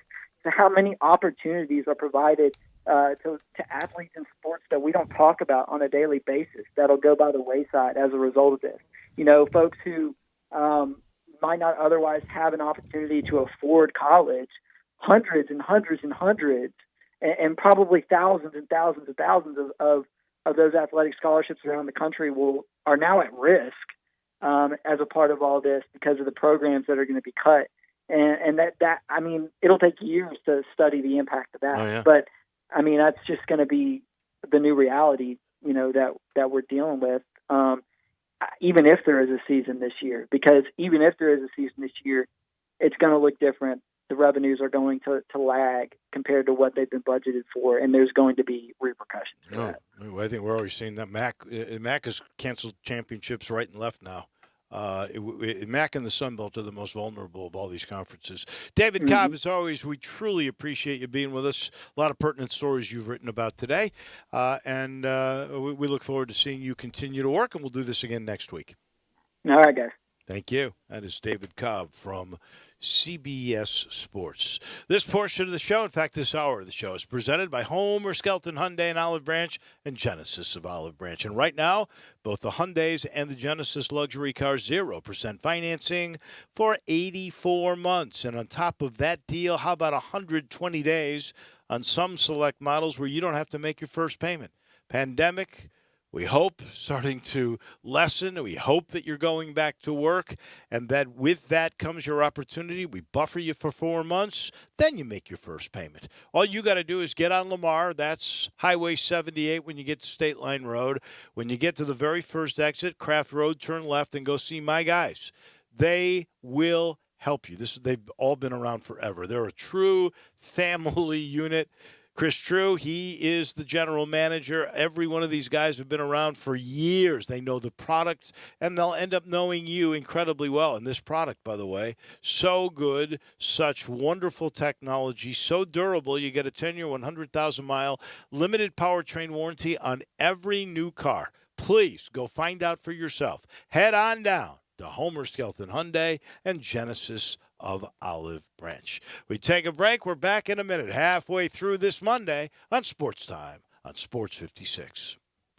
Greg Gaston and Eli Savoy get you through the midday with Sports 56 Middays. Delivered by FedEx. Weekdays from 10 till 1 on Sports 56, 96.1 and 87.7. Whether you're working from home or working on your fitness, you want what you're listening to be what you're listening to, right? Not what your roommates or family are listening to. Now is the perfect time to get a pair of premium wireless earbuds. Raycon is the way to go. Raycon start at about half the price of other premium brands on the market, and they sound just as amazing. Raycon's everyday E25 earbuds, the best model yet. You get 6 hours of playtime, seamless Bluetooth pairing, more bass, and a more compact design that gives you a comfortable noise isolating fit. It's great for conference calls, video chats, or binging on podcasts. I do that too. It was co-founded by Ray J, and celebrities like Cardi B and J.R. Smith have already given Raycons their seal of approval. Now's your turn. See what the hype's about. Get 15% off your order at buyraycon.com/herd. That's buyraycon.com/herd. 15% off. One more time. buyraycon.com/herd.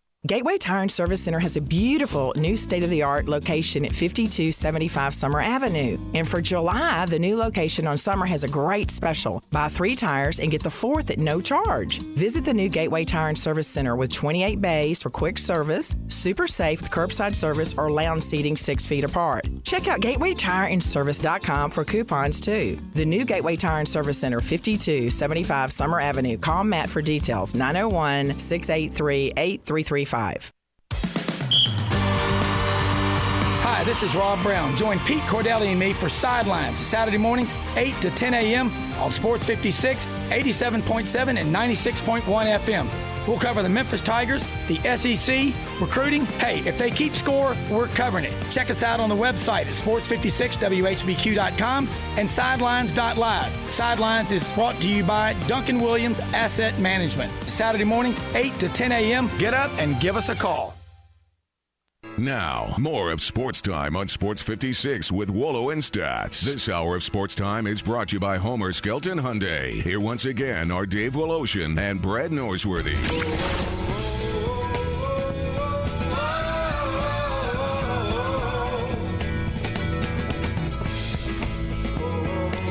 Welcome back in as we cruise through our Monday. Willow and Stats with you. Coming up in a little bit, man, at 5 o'clock. I'm looking forward to chatting with Bill King. Bill, who long-time radio talk show host in Nashville, knows a lot about college football and recruiting. He was one of the first recruiting gurus that there was. This was in the early 80s. I'll never forget this, Brett. The first time I talked to him and I referred to him as such when he was on our show, and he said, please don't refer to me as just that. He almost thought it was a negative connotation. And then about a year later, when he was making a killing on the recruit, he goes, yeah, please refer Call to me anything you want. as the recruiting guru. I really like that moniker, and he's done quite well. So I'm looking forward to that. He has. So, looking forward to visiting with Bill King. And David mentioned the other sports, the sports that may not get as much public attention. And I mentioned this a time or two while you were away, Dave. Let me tell you when it's really going to come home to roost in those other sports, the spring and summer, the non-revenue producing sports, for lack of a better term, the Olympic sports. That's where it's going to come home to roost, at the 2024 and the 2028 Olympics. When we see that medal count, what happened to the United States domination? Well, we wiped out all those sports because we didn't have any money because no college football. Right. We had to drop it. Couldn't train our athletes to be as good as they would have been. The ramifications. If there's no quarterback, there's no pole vaulter. Look, we're going to see ramifications from the Pac-12 and the Big Ten's decision already by not playing the MAC schools, not playing Memphis and the American. That's $750,000. Sun Belt. The Sun Belt and the MAC. Arkansas State's going to miss out on a 1 point. I don't know what it's after the point, either 3 or 8. It may be $8 million check going to Michigan to the Big House. Well, and I think it represents 27% of their budget. Some MAC schools will play 2 Big Ten schools. I mean, they're missing their entire budgets. I don't know how they'll survive. There are going to be ramifications from that for certain. And, you know, And what happens if we miss a whole year? And that's a very real possibility now. Just little ramifications from all of this. Just an aside, a good friend of mine that I went to college with, a guy named Greg Eklund. I know you know who he is. He is works for NPR Radio in Kansas City, but he does a lot of freelance articles for magazines around Kansas City and some national. And he has come several times to the FedEx St. Jude Classic. He just sent me a note saying, I'm really going to miss you this year. I was just denied by the PGA Tour, was hoping they would ease some of the limitations, but they are not in that mode yet. So he's already been denied access to come cover the WGC in Memphis, and we know there's going to be a bunch of that here. There are some of us that have covered this thing forever that may not get to go. Dave, I was even told some of the plans, if we have a college football season in the SEC with conference games only, that there could be an age prohibition. Whatever the age is 65, 66, 60, whatever it is, that if you're over that age and a medical form, a pre-existing form, I assume if you're honest about it, and you put down that you have or you've had something recently, because they're just scared to death of liability as well. There will be very, very limited people with access to the bubble. For instance, the locker rooms that not just anybody it can come and go with a whole lot of freedom, but it's even going to be more tightly secure. The sideline areas could be this 70-person travel roster, but home only can dress 70 instead of the 120 that you have out there. Cheerleaders, sideline people, well, there won't be any passes. There won't be any fans. There won't be any recruits. There won't be a recruiting room on game day for entertaining. It will, that's if we have it, will be almost unrecognizable as what we have grown accustomed to. In the American, they already put out the guidelines. There would be no cheerleaders home or away. There would be no bands home or away. I don't know if they'd put a limitation on teams yet. I know, and I think I've already said this here, because of the limitations of the Liberty Bowl press box, for instance, in that little box, we usually would put a play-by-play guy, a color analyst, a spotter, a stat person, and the engineer. And in some press boxes that we go to, including the one in Oxford, which is a darn nice press box, you might be able to get away with that. You certainly could not do that in Memphis. So I was already told you could forget, if we have games, that you would have a spotter or a stat person in your booth for those games. So it would be just the play-by-play, the analyst, and your engineer, and that would be it. And those are the kind of things we're going to see all over the place if we get it at all. If we get it at all, it's going to be unlike anything we've ever seen, and the coverage of it will be the same. And now they're already getting really cold feet on the Tokyo 2021 Olympics. 72% of Tokyo and Japan residents were that they didn't think it would go off next year. 72% said they didn't think that the 2020 Olympics in 2021 would happen there. Whenever we have to start canceling 2021 stuff, that tells you the road we're on until there is a very reliable, trustworthy, widely taken, and widely effective vaccine. I can't argue with anything you have just said. And not only do we have to have that, and it's been tested, it has to be mass-produced and distributed. That just does not happen overnight. So that is why it has to be cheap. And that is why in people's minds this you start to wonder about events for next year. That's probably some of the basis of Pete Damel's article today. That's why 72% believe that he waved the white flag today. Well, he did. I think it's a little premature, but it's up to science. I think we're seeing more and more of that. And we for a little bit there we thought, okay, it's really not so bad. We can let our guard down a little bit, and we've seen the number of cases go up because of that. So we know that's not the answer either. And we have shown either zero ability to try or it be effective to try to live with it. Exactly, because that's the reason for the cases going up.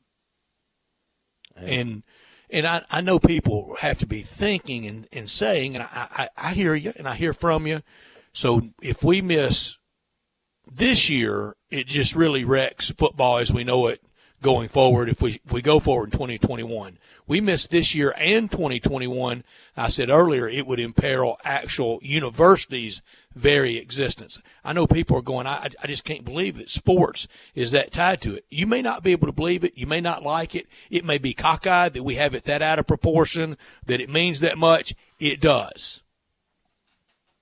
To many, it is the lifeblood. And I'll give a great example, and this happened years ago, when the University of Tennessee had to borrow money from their own athletic department to build a garage. Do you remember that? Huh? That to me showed you the structure of the way some of these colleges are set. You would think, and Dave, you that's mentioned their Stanford, money. and yeah. Well, it is, but they didn't raise it, and they ended up being the financier of the garage. Last week, while you were away, we had the story of the obliteration of sports at Stanford, 11 of them, and we threw this out. You know what the Stanford endowment is? Oh my goodness! I at one point knew that I know it's in the top 10. I want to say Carnegie Mellon is 1, Harvard is 2, Texas is 3, or something like that. Give me a number in billions.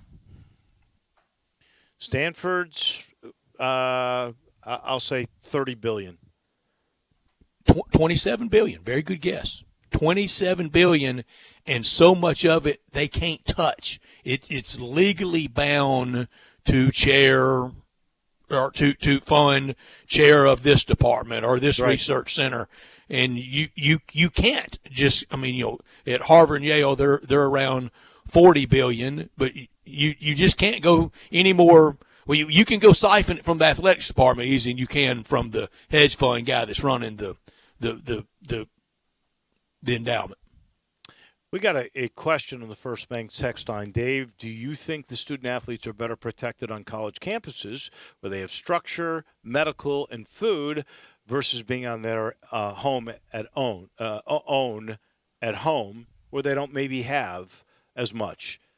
I do. I think having players that you keep an eye on and that you are keeping in a bubble like student athletes have. I mean, look, let's face it. Since coming onto campuses, initially there were reports of COVID cases because they came with the COVID. Since they've been in the bubble and they've done all the protocols the correct way because the authority is watching and demanding that they do that, and they've been very responsible about that, we've seen less and less cases on these athletic teams. So, yeah, I do think they are actually better protected that way. Now, none of them have had to trade bodily fluids as they knock the heck out of each other in a practice or against other teams. Now, I don't know the answer to that. And football is the I mean, there's just no way to even running hurry up, no huddle. You can't play football and have social distancing. Maybe you can in golf, obviously. I think they're trying in soccer. We'll see on the NBA bubble. We'll see on Major League Baseball being played at the home ballparks. We'll see if they can. I don't have a great confidence in it. But, Dave, we're talking about it in the football context because today would have been the start of SEC Media Day. We would have been talking Florida, LSU, and Mizzou. Eli Drinkwitz in his first year at Mizzou. What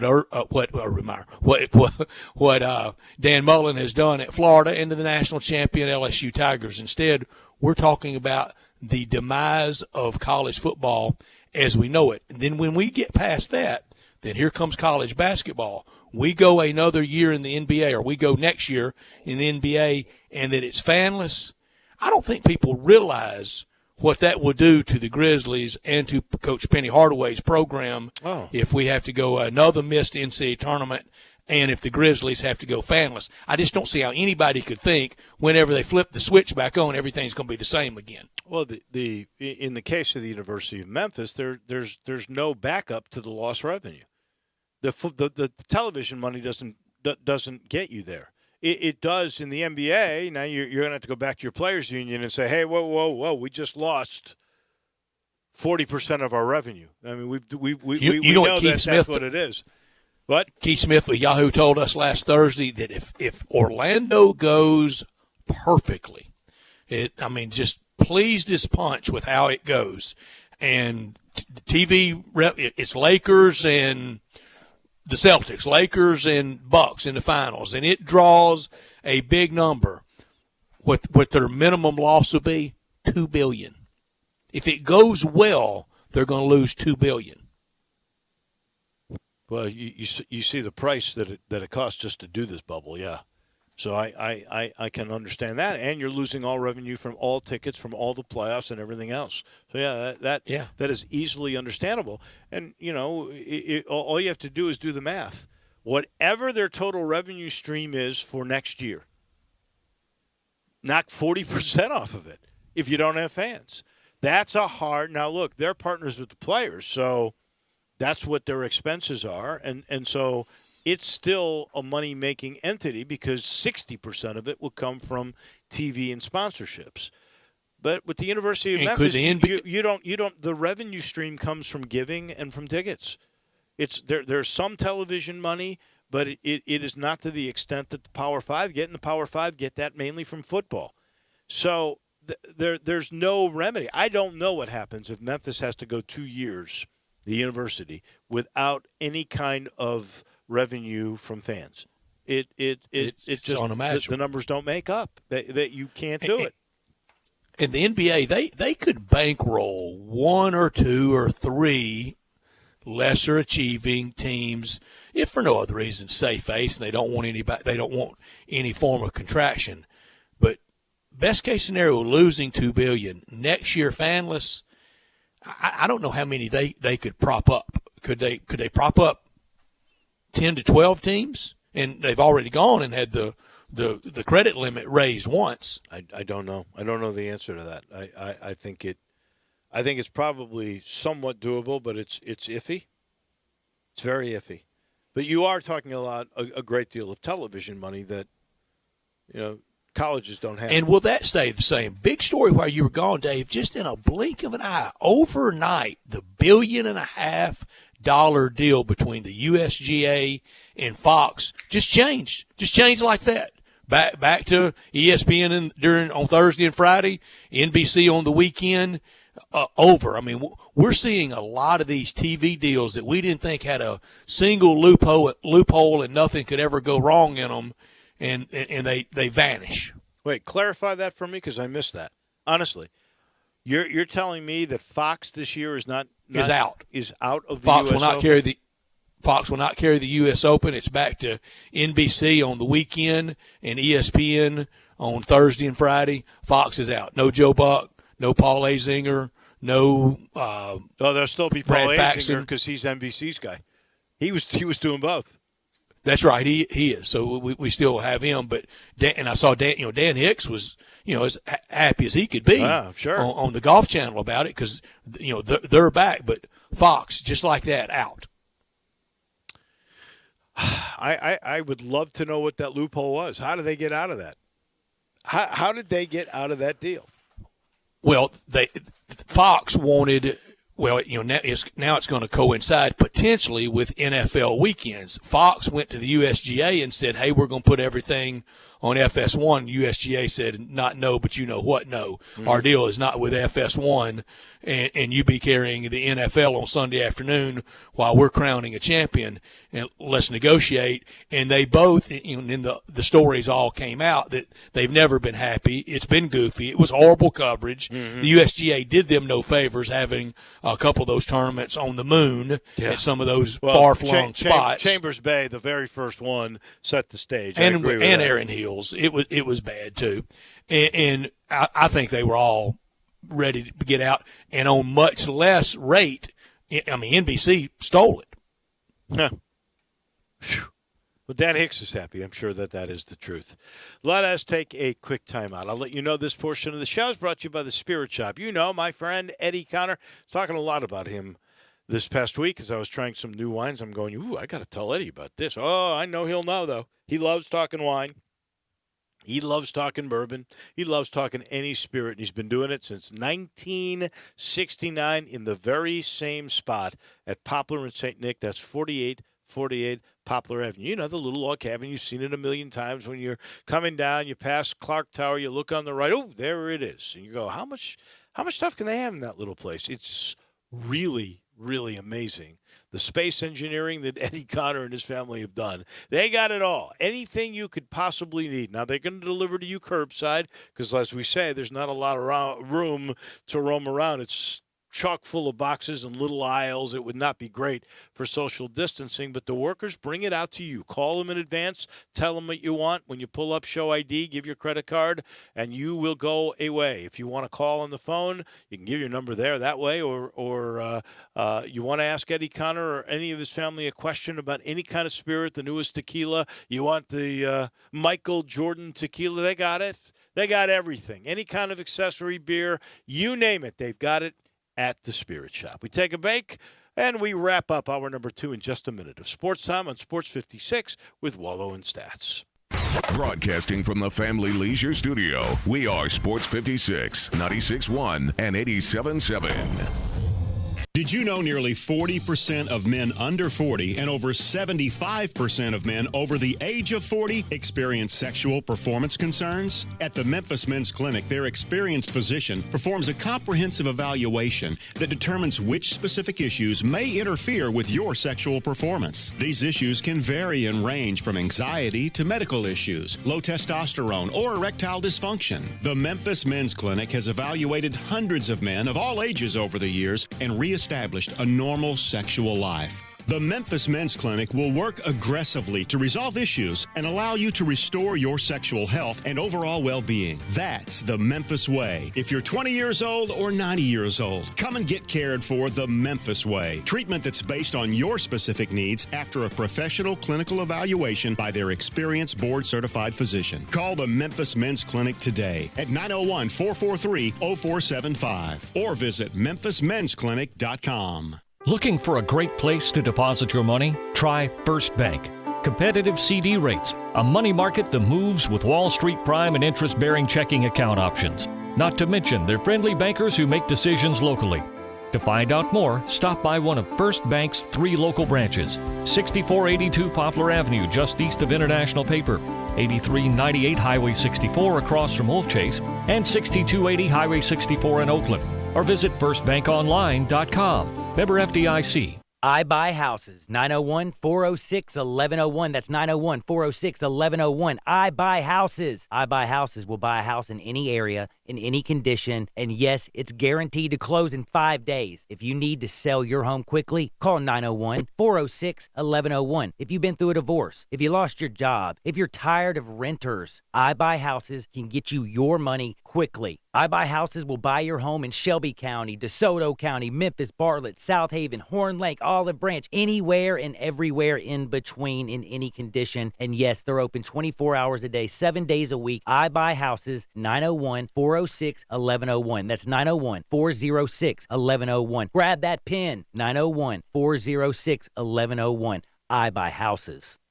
Now, more of Sports Time on Sports 56 with Wallow and Stats. This hour of Sports Time is brought to you by Homer Skelton Hyundai. Here once again are Dave Woloshin and Brad Norsworthy. Lots of NBA news today. Russell Westbrook, positive for COVID-19. Bad news for him, and so he's going to miss the beginning of all this.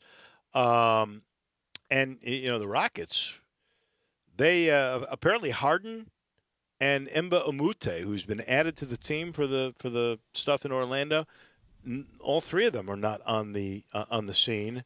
And then there's some knuckleheads. And I'm a little surprised at this. Bruno Caboclo left his room. You know, the way it worked is you were all together with your team, you practiced, and then you traveled to Orlando, and then you had 48 hours where you had to stay in your room. Food was delivered. Nobody could leave their own respective room for 48 hours. When the 48 hours were up, you could then go around within the bubble. For some reason, Houston forward Bruno Caboclo and then Sacramento Kings center Richaun Holmes both decided to leave. So now both are quarantined, not just 48 hours, 10 days they're in isolation. What a knucklehead. Yeah, and what if you do that once play starts back, and then you jeopardize your team standing and the whole league's health? So the Rockets right now, no Westbrook for a while. Caboclo's out for 10 days. in isolation, can't even practice. Harden, I don't know what his story, nor do I know Emba Amute, but you're talking about 4 players on that team. Wow, that's crazy. And if the Grizzlies get to the 8th spot, and if they play the Lakers in the first round, Rajon Rondo out for 6 to 8 weeks with a broken thumb. That's big. That's huge. That may change and the odds on that series. Not saying the Grizzlies become sure favorites, could, but Los Angeles is less a prohibitive favorite. And then what if, and it could happen to the Grizzlies too, but what if there's one more? And I'm not talking about LeBron James, but if there's just another helper player, another satellite player for the Lakers, you could get real human really fast, and it could make it a little more compelling if we get going. Dave, this is not exactly apples to apples, and a texter kind of wanted this information, so I looked it up at National Institute of Health. It's not exactly apple to apples, but from youngsters that have died from the virus, ages 15 to 24, 125 in the entire country, 125 between the ages of 15 to 24. Every year, college students 18 to 24, so a little bit different, lower threshold, but every year 18 to 24 college students, 1,825 die of alcohol-related events on college campus. So 13 times more likely to die from alcohol issues on a college campus than from the virus. How many of those died from the virus last year on campus? Don't know. None. That's the answer. Well, we don't know, because it might have been some, because I do think we're finding out more and more. It was here at least October into November. Now, you're never going to be perfect, but there is the threat in that age of fatality, and it's a matter of how much you can stomach. And if you don't want any infinitesimal, it's so 125 in a nation of 300 million. Yep. 2 hours in the books. This final portion of hour number 2 is brought to you by The Butcher Shop, curbside and inside. And they've got the $100 family meal for 4. You can get a famous Butcher Shop New York strip, 8-ounce, or you can get their famous Atlantic salmon, which is terrific. Chicken breasts. You get any of those choices, you get 4 of those dinners. That comes with a garden salad, baked potato, French bread, and that French bread is unbelievable. As my wife would say, worth the calories. And then you get dessert, cheesecake or brownie with ice cream. Oh, my. All 4 for just $100. You can actually get a ribeye or a filet mignon. You just pay $4 or $6 more per entree. That's it. What a deal. All you got to do is get to the Agri Center right there at Germantown Road in Walnut Grove. $100 family meal for 4. It's now almost as famous as Hamburger Friday, The Butcher Shop. Back with hour number 2, Bill King, an old friend, joins us on college football and a whole lot more. He's next on Sports Time.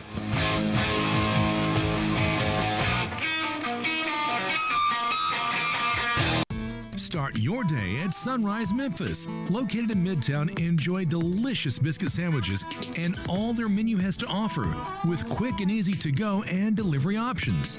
Whether it's breakfast, brunch, or lunch, don't distance yourself from great food. For more information on Sunrise Memphis, visit sunrise901.com or call 901-552-3144 to place your order. Stay healthy and eat Sunrise Memphis today.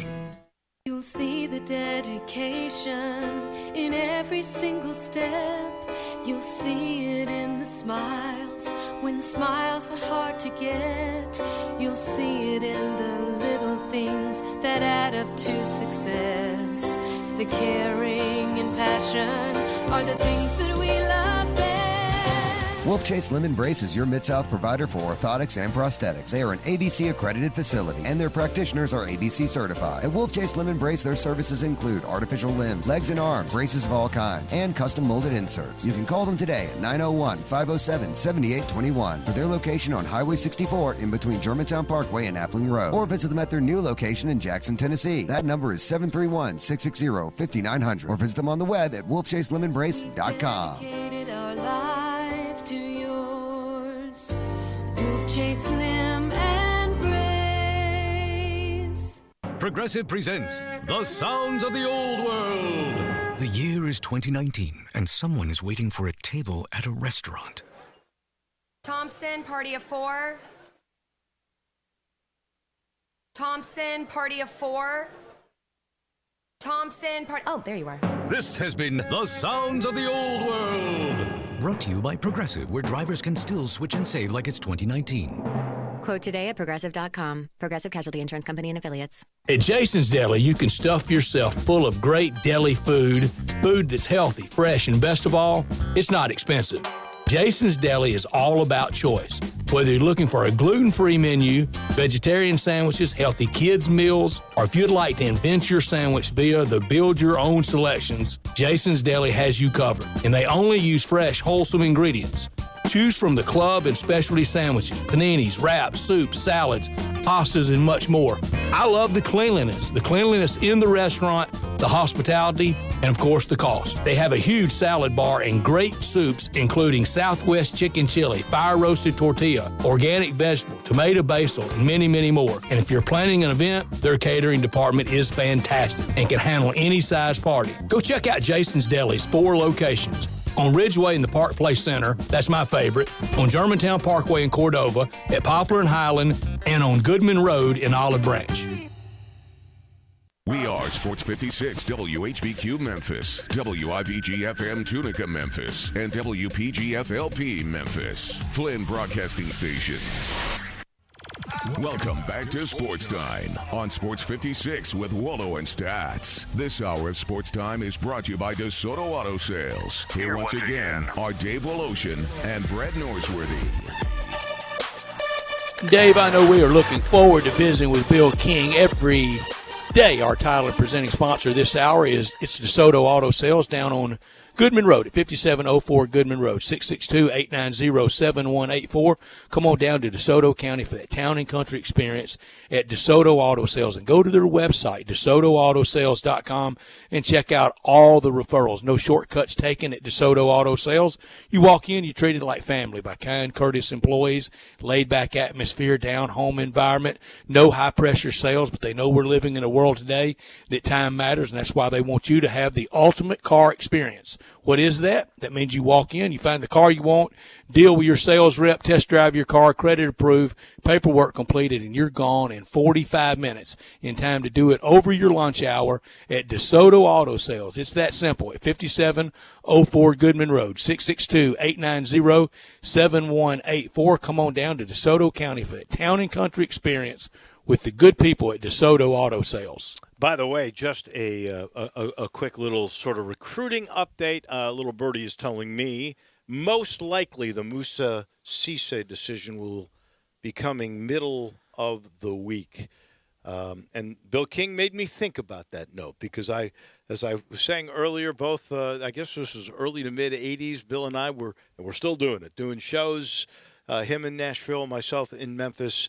I referred to him as the recruiting guru at first. He said, "Oh, no, don't do that, man." And then when it hit, man, yeah, you can refer to me as that. And Bill, it is so good to talk with you again. How are you, my friend? Hey, guys, always a pleasure. And Dave, it's been a long time, man, but good to hear from you again. It is great always to chat with you. And this is about as crazy a time in all the years that we've been working, doing these kinds of shows, that we are in this place where we don't even know if there will be a college football season. In fact, if we were betting on it, we'd probably go the other way. Yeah, I was pretty positive about everything, and last 2 weeks kind of shaken that foundation. But I still find it quite weird the way we're posturing here, meaning the college football leadership or let's say the commissioners of the leagues. We've known for 150 years that football is a contact sport, right? Mm-hmm. And nothing's changing about that. And we know eventually when we play games, there's going to be contact, which means there's going to be sweat flying and fluids being exchanged, right? For lack of a better description. That's not changing. Nope. So what are we pretending here? Either we're going to do this and live through it, or we're not. And right now, it's almost like they're pretending and hoping There's no secret. If we play football, we're going to have to do it understanding people are going to test positive. There's no way to do this and report the news. Everybody's perfect every day. So I find this really weird and difficult to understand. You're going to have to play and live with this or not. Bill, do you think Greg Sankey has he been an aggressor and been on offense, or has he been in defensive mode from a leadership front? I'm not blaming him for the virus. It's sure not his fault, and I wouldn't dare do that. But his leadership since March 11th at the SEC men's basketball tournament until today, do you think he's played offense or defense? Probably defense. And my critique of him isn't his actions or inactions, however, during this pandemic, but it's just overall. There's not another Mike's life. We are so missing Amen. A Mike's life or a Roy Kramer. I mean, Amen. You're not going to do better ever than having Roy Kramer and Mike's life. Let me give you an example of what that's like. That'd be like having Nick Saban as your football coach, Roy Kramer, and then hiring a guy just as good as Nick Saban, Mike's life. I mean, you don't do that again. It's basically impossible. And Sankey is not that kind of leader. Okay, he just isn't. Now, I'm not saying he needs to stand up and tell everybody to shove it. We're playing tomorrow. I'm just saying those guys are irreplaceable, and we miss them. Well, you have echoed our thoughts.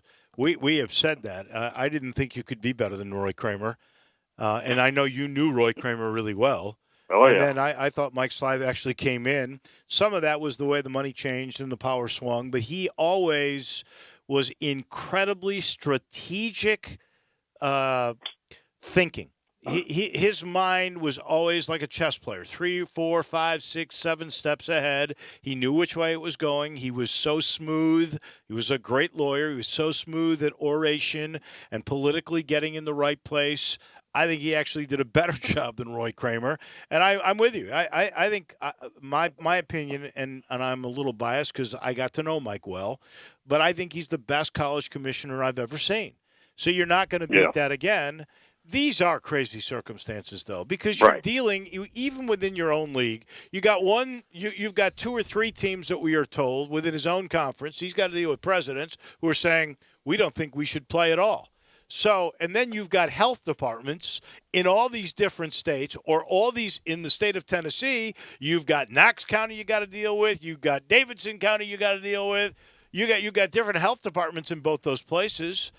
So it's not a simple answer. And I'm not trying to defend Sankey. I agree. And Brett, sort of asked me, is he playing offense and defense or defense just like you? I agree. He's playing defense. But you can't be that aggressive in this when you've got a group of schools that are not all on the same page, where 3 might not even want to play at all, and you're still – and then there are others that are going, we're going to play at all costs.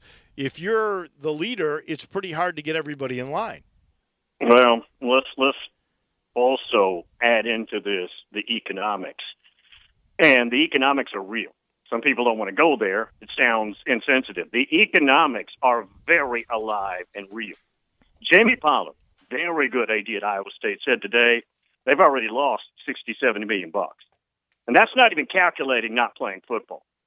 Guys, if we don't play football, the Armageddon we're looking at in college sports is not anything that anybody in your listening audience right now realizes how bad it's going to be. It will be a catastrophe, guys. And that is something that has to be considered. You're not going to hear an AD say that, and you're not going to hear somebody's commissioner say that. I can say it all I want. The economics are of just catastrophic consequences here if football gets wiped out. Let me also give you a note.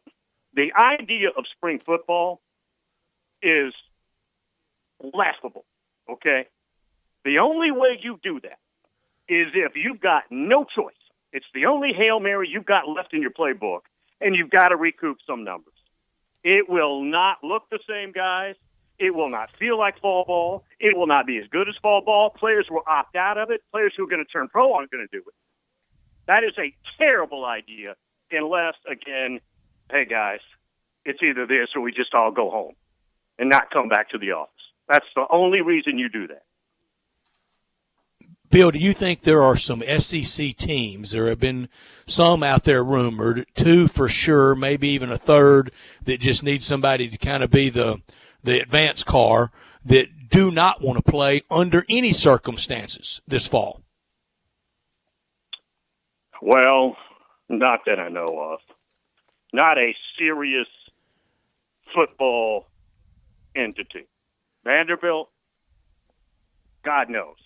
Vanderbilt just announced that they're wiping out the communications department. This is the same organization that 15 years ago announced we don't want AD. No anymore. AD. Yeah, I remember that. Right. So with Vanderbilt, they've always lived a lie. I've as a kid, I mean, it was a lie. It's a lie today. They get a $43 million paycheck, but they don't have to do anything about it unless you're counting baseball, which produces no revenue. It's probably the best baseball program in America, though. But so maybe, Vanderbilt, if it came out that Vanderbilt really just prefer not to go, that wouldn't shock me. If it was any of the other schools, I wouldn't. I'd be very shocked. Well, if they don't go, do they get a paycheck? And if they don't go, should they be expelled? Well, nobody's going to get expelled. But if they don't go, you don't get the revenue. No. What would be the point there? I mean, that'd set a really dangerous precedent.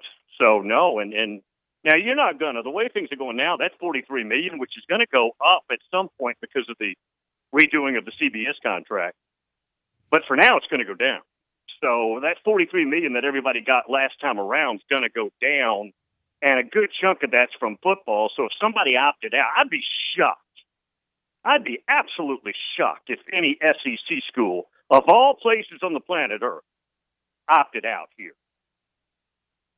Well, I've heard 3 of them, and one of them's close to your home. So, well, I mean, if it's the one I'm thinking of, I could understand that. But yeah. I mean, why would somebody want to give up all that revenue? I mean, that's basically look. If you're an administrator and that's your idea, you just soon opt out. Everybody's job in that athletic department. I'm not even talking about the coaches. I'm talking about the SIDs, the assistant athletic directors, all these people lined up, right, that get paychecks. They've got to be gone, guys. You're basically voting for your demise if that's what you want. That's what you'd be doing. That's right. You'd be going to the ballot box and saying, fire me because you can't pay me. That's your vote. You know what? And even guys that are all gung-ho and going, like Mike Norvell at Florida State, he had to take a 25% pay cut today. So we see how dire this is at this very moment. Without knowing the revenue of football, and everybody's projecting, obviously. Yes, he's already taken a 25% cut, and that's before we may get to much worse circumstances. Yep. Is the most viable option, do you think, in order to make this work, just playing the conference games and down to 9 or 10 games? Yeah, I think 3 reasons why you do this. I'm not saying I like it, but 3 reasons that do make sense. Number one, you free up weekends, where if you have a Thursday where you lose 20 players because the medical staff says they can't go, and you can't play the game, whatever the number is, you've got weekends where maybe you could redo that game. So it frees that up, conference only. Number 2, it frees you up having to pay these teams. For example, let me give you the MAC right now, because of the Big Ten decision. The MAC collectively will lose $10+ million. The Bowling Greens, et cetera, that had games, $1 million a pop games against the Big Ten. And now you don't have to pay that. So it saves you some money there. Number 3, here's the other dirty little secret. The P5 has the money, right? And they have the power. They can test a lot. It's way safer there. And they feel like the smaller schools, MAC schools are good, but not as muscular, right? Mm-hmm. Don't have the testing and could be dangerous. So there's 3 reasons why you would do that. I do think the MAC schools, and I'm with you, I think the MAC schools are going to be out of business if they lose $10 million. I mean, there's going to be some that won't play football after this is over. But the testing is a really good point. I am told up to $500,000 a school to test for the year. And so if you're losing by games, even Memphis is losing $750,000 by not going to Purdue in week 2. Now their television money is a little bit better than the Max or the Sun Belts, but it's not the $43 million that the Power Five are going to get. So that $500,000 is a big expense, especially when you just lost $750. But I think it's one they could absorb. It would be tough. You're right. When the Max are losing $10 million to say, oh, by the way, you got an added expense of $500,000 to play the game. Yeah. No, and all reasonable. I understand it. Now, the SEC obviously meeting today in person down in Birmingham, and no news that's significant. Maybe something slightly leaks out of there, but nothing significant. They're not down there to solve the issue. They're down there to discuss the parameters and kind of start narrowing things down. And I would assume that eventually the SEC will succumb and go to the conference-only model, but they're trying to hold out as long as they can, and I understand that as well. Bill, if they go to 10 games and it's all conference games, there's a lot of suggestion that the 2021 and 2022 crossover games would be implemented for this year. Okay, fine. There's also been this rumor that they might front load some of the traditional rivalries to make sure they get played if we have to have an operational pause. Maybe a Florida-Georgia early, a Tennessee-Bama early. What do you think about ideas like that? I think they're all on the table. And that's why the flexibility of conference only is attractive. I don't know if you saw this, guys. Oklahoma, and Big 12 has not made a decision yet. It's trying to get their opener, which is Missouri State, moved a week earlier into August to have a bye week before Tennessee. Now, I don't think it's because they're worried about Tennessee coming in there and being some big bad bully like Alabama. But people are already trying to mess with their scheduling a little bit now. They've appealed to the NCAA for that. I don't know if they'll get it cleared, but that's happened. Bill, we've had these dead periods, and many of our audience know you as a guy who knows recruiting about as good as anybody does. What is your sense of any kind of recruiting timeline with opening up from the dead period and maybe opening up more action on commitments? Well, right now they've extended this thing a couple of times. Now it's through the end of August. What is happening a little bit is players are unofficially visiting campuses, except you can't meet with the coaches. But what they do is, let's say you're a Johnny Five-Star and you go to the campus in Tuscaloosa. You can walk around the facilities and everything, and they can be on with you FaceTiming, talking you through it while you're doing it. So some are doing that. I'm not saying that's a huge thing, but I know that's happening at some of the bigger schools right now. Let me give you an interesting stat, guys.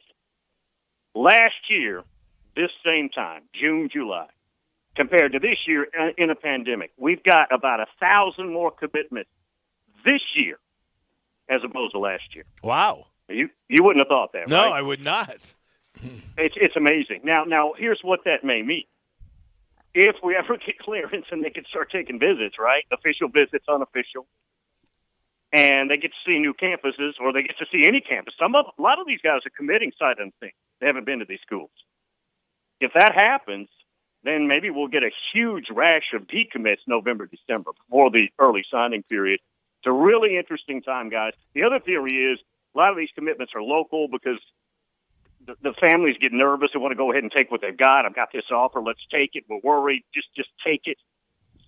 But a lot of these commitments aren't local. I mean, LSU just got a kid out of DeMatha in Hyattsville, Maryland. The number one running back in America is down in the Carolinas, and he's committed to Ohio State. Never been there. We got a lot of that going on right now, guys. Well, Memphis is a good example of they've got actually the best recruiting class out of the 17 commits now. They're 33rd in the country 24/7. I think they're 34th in rivals, and that's the best ever. And this is a first-year coach who's doing it. It's pretty astonishing. Oh, yeah. I mean, Memphis, I got to tell you guys, I gave up on Memphis after Tommy. West, left. And remember, he was at the mic, said, somebody's got to put something into this. I'm pulling for the next guy, but somebody please invest in this, do something. I'd given up on them. I didn't think you could possibly win there at all. That's obviously not the case. And I tell you what, it is amazing to watch that program since Coach Fuente all the way to right now, what they've done. It's amazing. Well, you are right. I mean, that was the greatest press conference in history. He basically said either put money in it or close it up. He said give the next guy a chance or close it. And they literally more than doubled the assistant salary pool for Larry Porter. He was not the right guy, and Fuente changed the whole culture. I give Justin Fuente a huge amount of credit for doing that. And then they made a great hire when he went to Virginia Tech in Norvell. And I think they made the same kind of hire with Ryan Silverfield now, who was on the staff. This is a little different than Norvell. They just went and got the best offensive mind they thought they could find to replace Fuente, and they may have. I mean, he is something else. You look at his offenses, and Silverfield is he was on staff, so it's a little different. But obviously, what he's done with recruiting is pretty amazing, and he was a big part of the offense that Norvell ran anyway. So it looks like we're pretty good if we play. He Coach Silverfield recruits Nashville, and came in here, got Obina Eze, T.J. Carter, names like that, really good players out here. And anyways, got to know him a little bit. I'm pulling for him. I know he's a guy that just loves where he's at. He's had opportunities to go, move on, take other jobs before this opportunity happened, and I'm a big fan of his. Hope it works out. Bill, not the decision, but the date of the decision. When do you think we will have this is it on college football for 2020? Well, this is it. The decision will only be, here's the way we're going to map out the season. That won't be the final decision on whether we play or not, because we all know that's fluid. But you got to have a plan. I am told from coaches and administrators, you really need your plan in place by the end of July.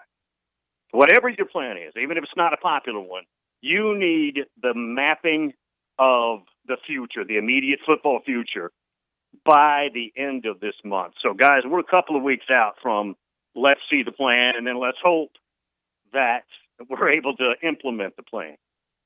Do you think since and you used the perfect word, fluid? We've heard that a lot, especially from golf people around here.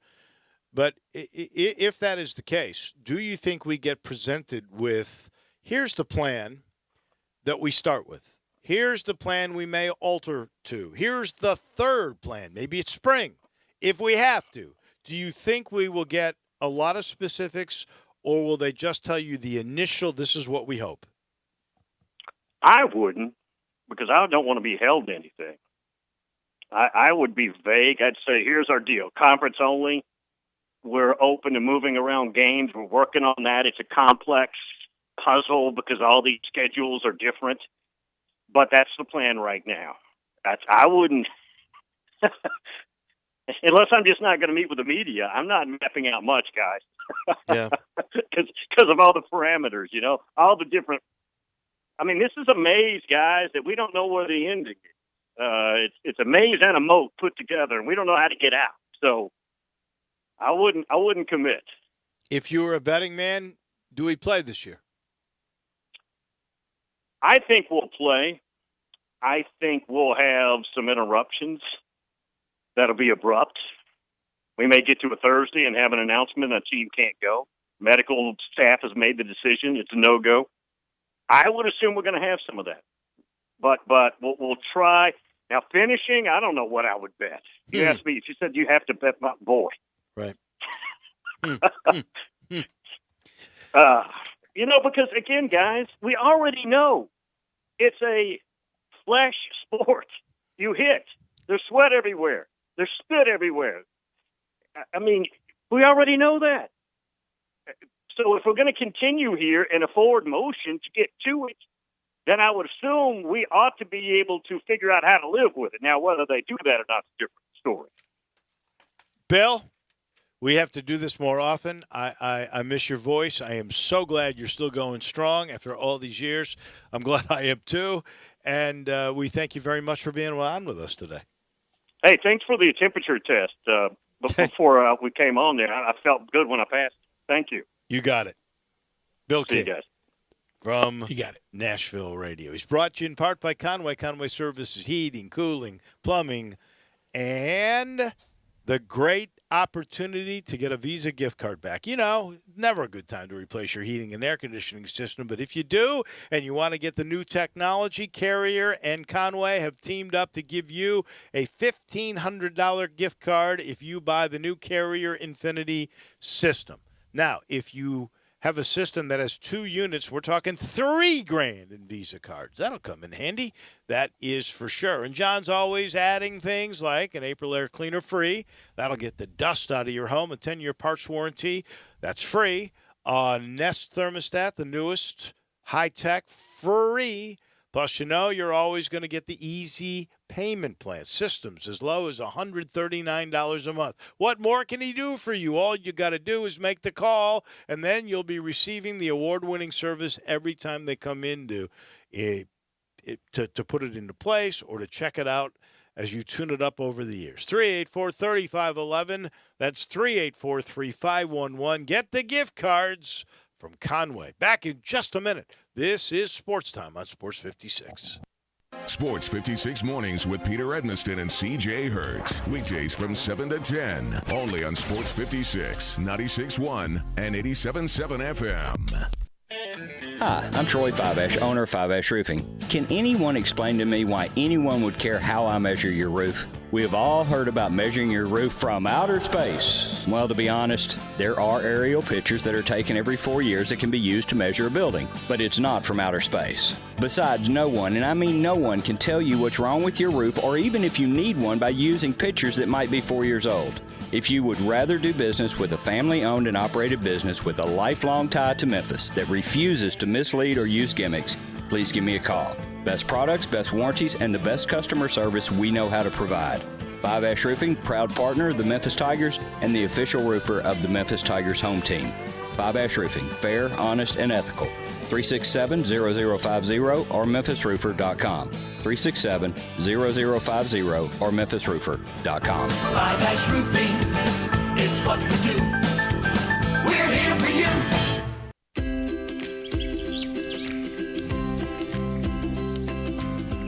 Summertime and the living is easy. No more cutting or paying utilities. Literally, you guys, Town Village Audubon Park, nestled in the heart of East Memphis, located corner of Park and Cherry, is a beautiful residential neighborhood. Looking for a great place to retire, but you still have a very active lifestyle? Then visit Town Village. Only requirements that you're 55 plus.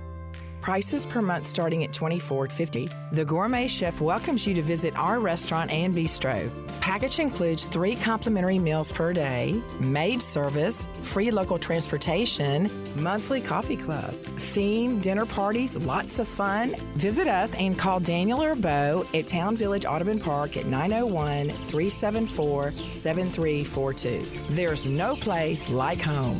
Town Village Audubon Park.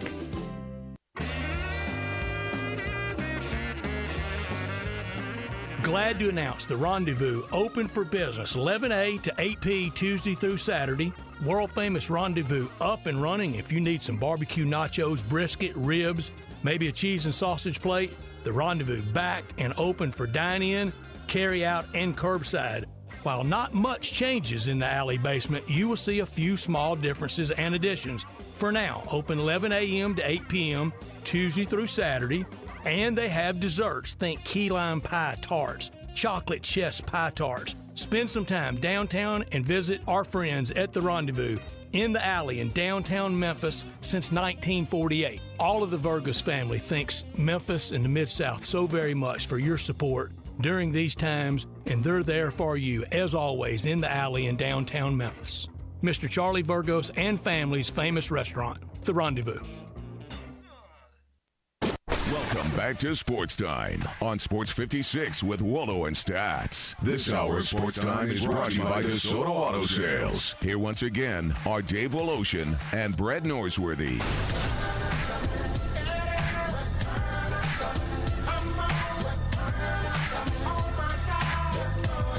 Welcome back in as we cruise through our final hour here on this Monday, and the Grizzlies getting ready, and I guess they're still in the 48-hour quarantine bubble, are they not? And then they're out and going through the regular Disney World, ESPN Wild World of Sports bubble, where they can then some go certain preseason places. games or warm-up games. Yeah, then a couple of, I guess, scrimmages, and then they start the real games. And I've been sitting here thinking about their depth chart, and well, this is the most healthy. Nice options. They will be. I mean, let's face it. Yeah. I think we can agree. Ja Morant's going to start at the point. The shooting guard's going to be Dylan Brooks. The power forward is going to be Jaren Jackson, and the center is going to be Jonas Valanciunas. We all in agreement there? Yep. I don't think there's any question that that'll be the case. Now, what will you do with the small forward? Would you go one of three ways? You could go with Kyle Anderson, who started, I think, the majority of the times during the season up to date in that position.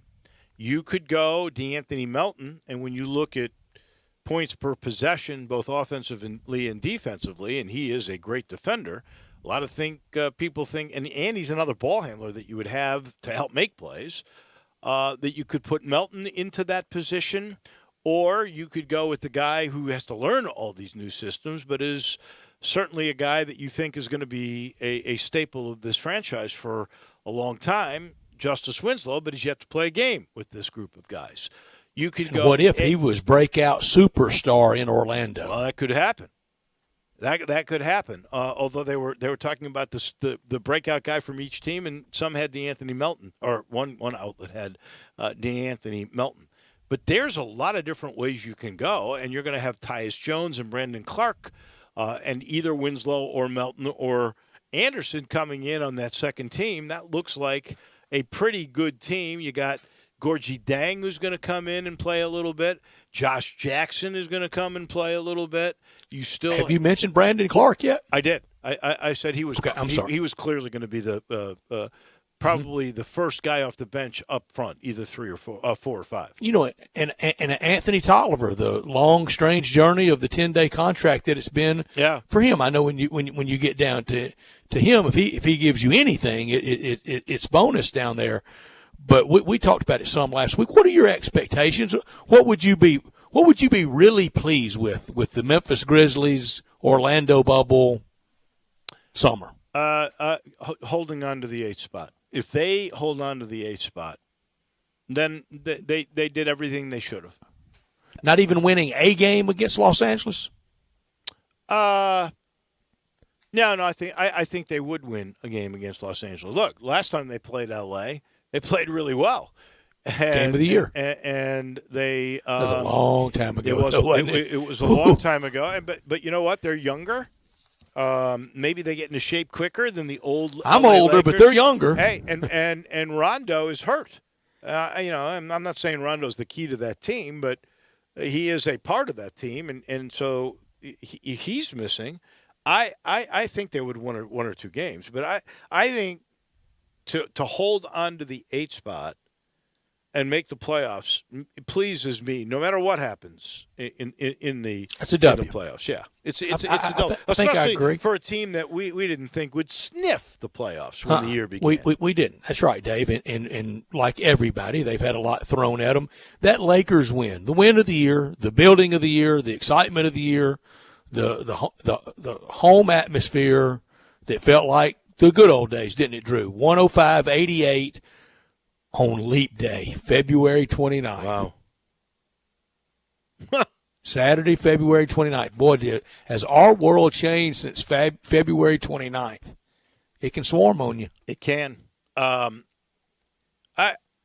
really curious. What kind of number, TV ratings wise, do you think these NBA playoffs are going to do? Dave, I think great. I know if people are, I think most that are listening to this show right now are like us, and we're dying for anything. You know, I was a little, wasn't miffed. I don't know what the proper word is about when the baseball 60 gamer came out. I'm warming up for it. Give me baseball on Thursday night, July 23rd. Give me anything. I mean, if NASCAR's ratings are up, everybody's is going to be up. Oh. No doubt. Give me anything. Just anything. Anything other than Virus TV. And I know people going, you can turn it off. No, I can't. I sit there and watch it and just I'm not mad. I'm just aggravated that it hadn't been handled better than this. Speaking of baseball, I know you've seen this. We have not yet mentioned it. I don't want to depress you, but Cardinal reliever Jordan Hicks opting out to not play this year. No surprise, because he was probably going to miss the whole year from Tommy John surgery anyway. It was just going to be a bonus, like I've said for everyone. Did you know that's his business? Did you know? It's not just the Tommy John. I did not realize this. But in high school, he was diagnosed with diabetes, type 1 diabetes. I didn't know that. And that's one of the reasons why he's opting out, because of that pre-existing condition. Yeah, and Dave, I think it's to be fair and to try to tell all the aspects of it. When we start talking about the younger fatality rate, and it's almost nothing, 125 out of 135,000 deaths. That's a 0 point and a bunch of zeros after it. Mm-hmm. But here's the rub. To be around a professor, to be around a coach, to be around an administrator, and let's say the professor's 35, 38 years old, but they go see grandma. Right. No, there is no doubt that is a part of the danger. It is, and my wife is a teacher. My wife's, well, let me just say this. She's a CLU teacher, right? In the school she teaches, the CLU gets a very small, because they take only so many kids out of class to be in this outside-the-box learning thing, which is really a wonderful treat for those students. But they are in very tiny rooms. They are in very close quarters. No way.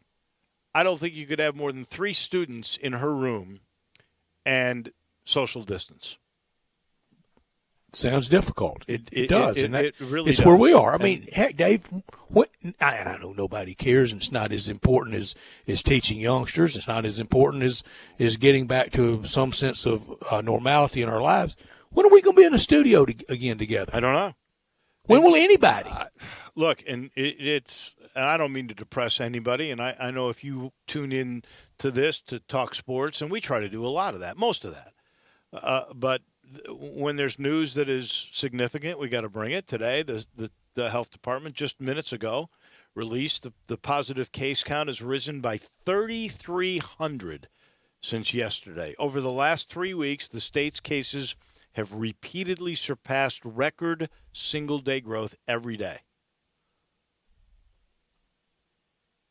So we had 3,300 cases in the state today. Memphis was good. Shelby County had only 153 new cases and only the 1 fatality. And I applaud people. I was out and about the last couple of days, and I am so pleased, as I am doing. I am following that mask, and my wife would kill me if I didn't. But I agree with her, and I agree with that with the mandate by both our mayors that we wear masks when we are out, and maybe that's part of the reason why our number of cases today, yet it is triple digit, but it is not at the rate the rest of the state is, and we had only the 1 fatality, which is still one too many. But that's a better look today for Shelby County than it is for the rest of the state. These parents are going to have to make a decision as long as we're talking about this right now, and I don't know what you would do if you're a parent, since I don't have to make this decision, but you either do one or the other. You either go all virtual or you go totally into the classroom. And what if you have to go into the classroom because you don't have the ways and means to be virtual? That is a really tough decision. Everybody will You're really taking a chance. No. In Shelby County, and I give the superintendent, Ray, a great deal of credit for this. They got federal aid money for this. Every child, every student in Shelby County schools will get a free computer, and it will have the ability to find a hotspot if you do not have internet at your house. So everyone will have the opportunity to virtually learn. Here's what I think is the biggest dilemma for a parent. If you are a parent who works, even if it's single parent, double parent, doesn't matter. But if you're working people and you've got young kids, say 7 to 12 years of age, that are in Shelby County schools, and here's your dilemma. You want them to go wear a mask all day and try to learn virtually and take the chance of, catching it from somebody. And there's some risk to that, obviously. Or you can virtually learn, but who's going to take care of the kids while they're there? That's, to me, the biggest dilemma. I want one of those laptops where I know I've got Wi-Fi wherever I am. You go back to school, kid. You get one. I'm going to pass. So, I am not sure, but I know I think it's in the next 2 weeks, and we know the school is being delayed. Normally my wife would be going back to work this next week, but school's delayed until at least August 31st. So the parents are going to have to make a decision on this in the next couple of weeks, whether they want total, and they're asking you've got, obviously if a kid says he's going to class and then he gets sick, okay, now obviously he's going to have to go home and virtually learn. But once you make your decision, they are asking you to keep that decision for the entire semester. So and wait till cold and flu season. I mean, it's just going to be utter chaos. I know. One plus out of this that I can actually think of, especially for kids in high school, I think the virtual learning that they're going through where they kind of have to do it on their own actually is preparing them for college better than in-classroom classes, because of college being mostly you have to do it by yourself without anybody reminding you or making you do it. So it kind of at least prepares you, because that was one of the biggest challenges I had, at least my freshman year, was trying to motivate myself to do it, so at least they have some practice going into college. So there's one plus out of all this. A little bit more prepared. Maybe learning a little more self-discipline. Yeah. Greg Sankey now being quoted saying, "We believe that late July will provide the best clarity for making the important decisions ahead of us." So no sweeping manifesto added today. Nobody expected that. Right. I think today was just kind of a hit and hope. So basically, and buy a little more time. So basically, he bought himself 2 weeks. That's the 27th of July. That's late July. Today's the 13th. Yeah. So I agree with that, Dave. In at some point, you're out of calendar. How much more do you think we'll know in 2 weeks? I'm sitting here and I'm thinking, when I left for my little vacation 2 weeks ago, I thought, you know what? Maybe we'll have some more answers when I come back. And I know we're on the threshold of baseball restarting, and the USL is restarting, and hockey is going to restart, and we got the Grizzlies playing, hopefully to make the playoffs in Orlando. That's going to start. We're going to have a lot of good things to watch and to talk about. And, you come back 2 weeks later, and even those things, maybe once they begin, we'll have some more hope. But all that you're reading today, like Westbrook getting COVID and, no Harden there for them and, all the stuff with college football. And now Sankey's buying himself 2 more weeks. I just don't see how in 2 weeks how much can change. Ross Bjork just tweeted that, and I agree with you. Ross Bjork just tweeted, appreciate the leadership of every AD in the SEC and Commissioner Sankey. Great discussion about what we know, what we don't know, what we think and what we are planning for, and what we are hopeful for. All as safe as possible. We will know a lot more in a few weeks. How much more are you going to know? I don't know. I love Ross and Sonya to death, but, I mean, come on, Ross. I mean, how much more are you going to know in 2 weeks? Unless there's some sort of breakthrough that we know and they've already mass-produced it, I don't know. Well, if they know that, please tell us. Here's what I would say. Don't leave us hanging 2 more weeks. It gives you 2 more weeks of planning, and then maybe you've got something of a roadmap that you can present that sounds feasible. That's what Kentucky you can do. Today, that's what you can do in those 2 weeks. Kentucky football today tested over 160 players, staffers, coaches. Not a single positive test result. And they've been back for how long? I'm not sure. Did you see Mike Norvell today at FSU's kind of walk-through practice? No. He looked like Hannibal Lecter. He had such a shield on. Looked like VDOT. Wow. Donald Sterling's old girlfriend with the big face. I mean, he looked like he was at National Institute of Art, the Wuhan lab, out on the practice field with that big contraption on. Let me get me a helmet, just roll around in public in it. Well, so Norvell had a big shield on? Is that what you're saying? Google a picture of him today from practice. It looked like something out of a sci-fi movie. Well, have you seen the new Oakley mouth shield that the NFL is going to use? The picture of that? That looks like something out of Star Wars. It does. Combination of, the big face mask with the shield itself. I don't know how people are going to breathe in that, though. How is a player, J.J. Watt said he's not going to play. J.J. Watt says he's not going to play with it. I just don't see how. That's easy to say in July. Yeah, but if you got a mouthpiece in with that shield, how in the world are you going to breathe?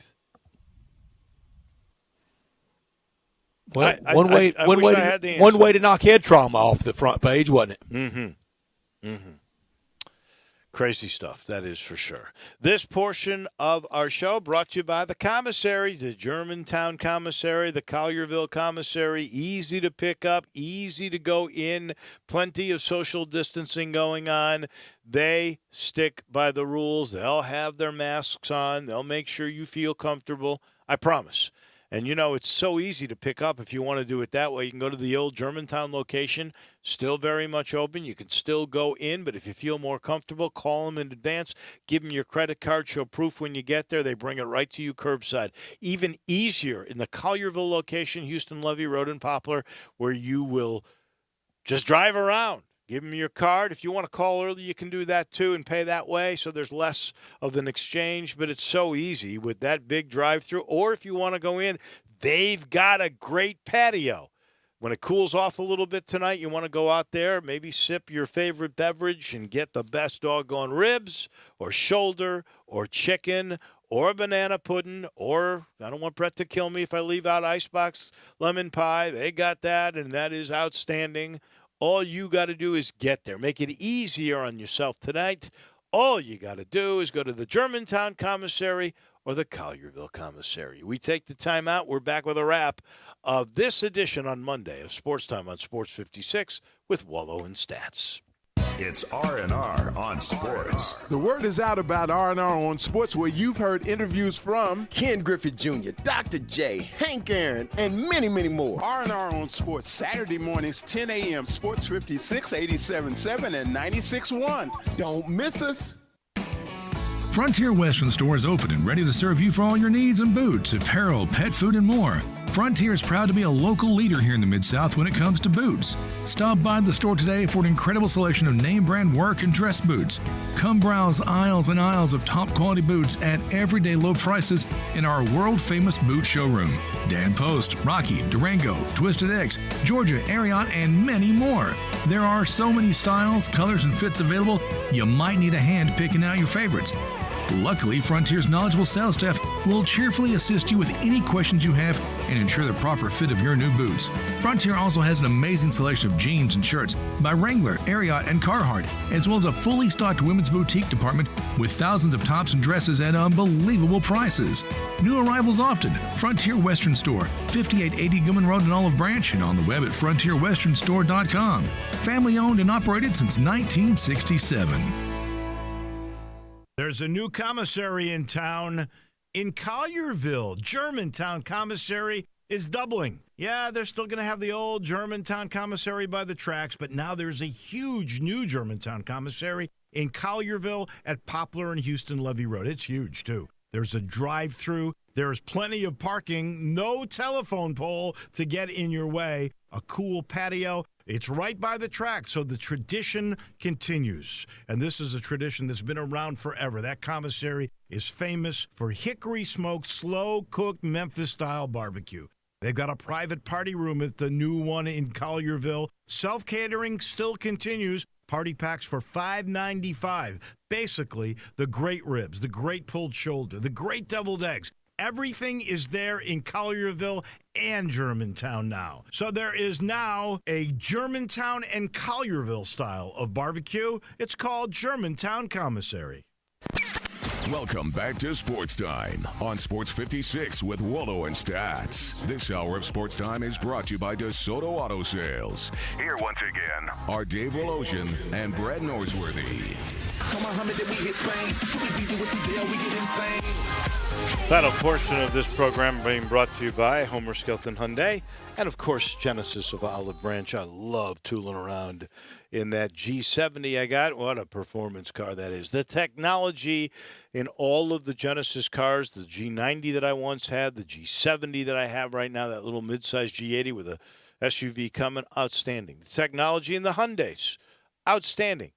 And the great thing is when you're going to do business with Homer or with Genesis of Olive Branch, incentives, always finding ways to do new business. This is why the same guys have been around forever. They're a great team. And right now, the incentive is 0% financing for 84 months. You don't pay anything of interest pretty much for the life of the loan. And then with some select models, if you choose, you've got 120 days before you make your first payment. You've been out of work. You want to save a little cash. You've got 4 months to get a new car before you make the first payment. It is amazing what they do.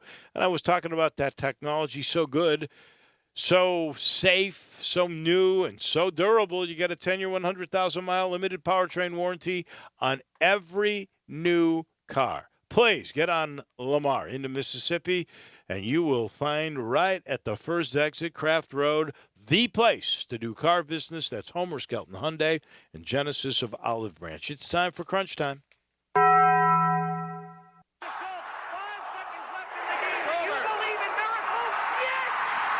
crazy, folks! Go crazy! This is Geraldo. It is Crunch Time. You are looking live. In your life have you seen anything like that? Take questions again for the student athletes at this time, please. What's happening, big dog? How you doing? Is this thing working? It's obviously Crunch Time. Hammer, nail, coffin. This baby is over. Woo! Woo!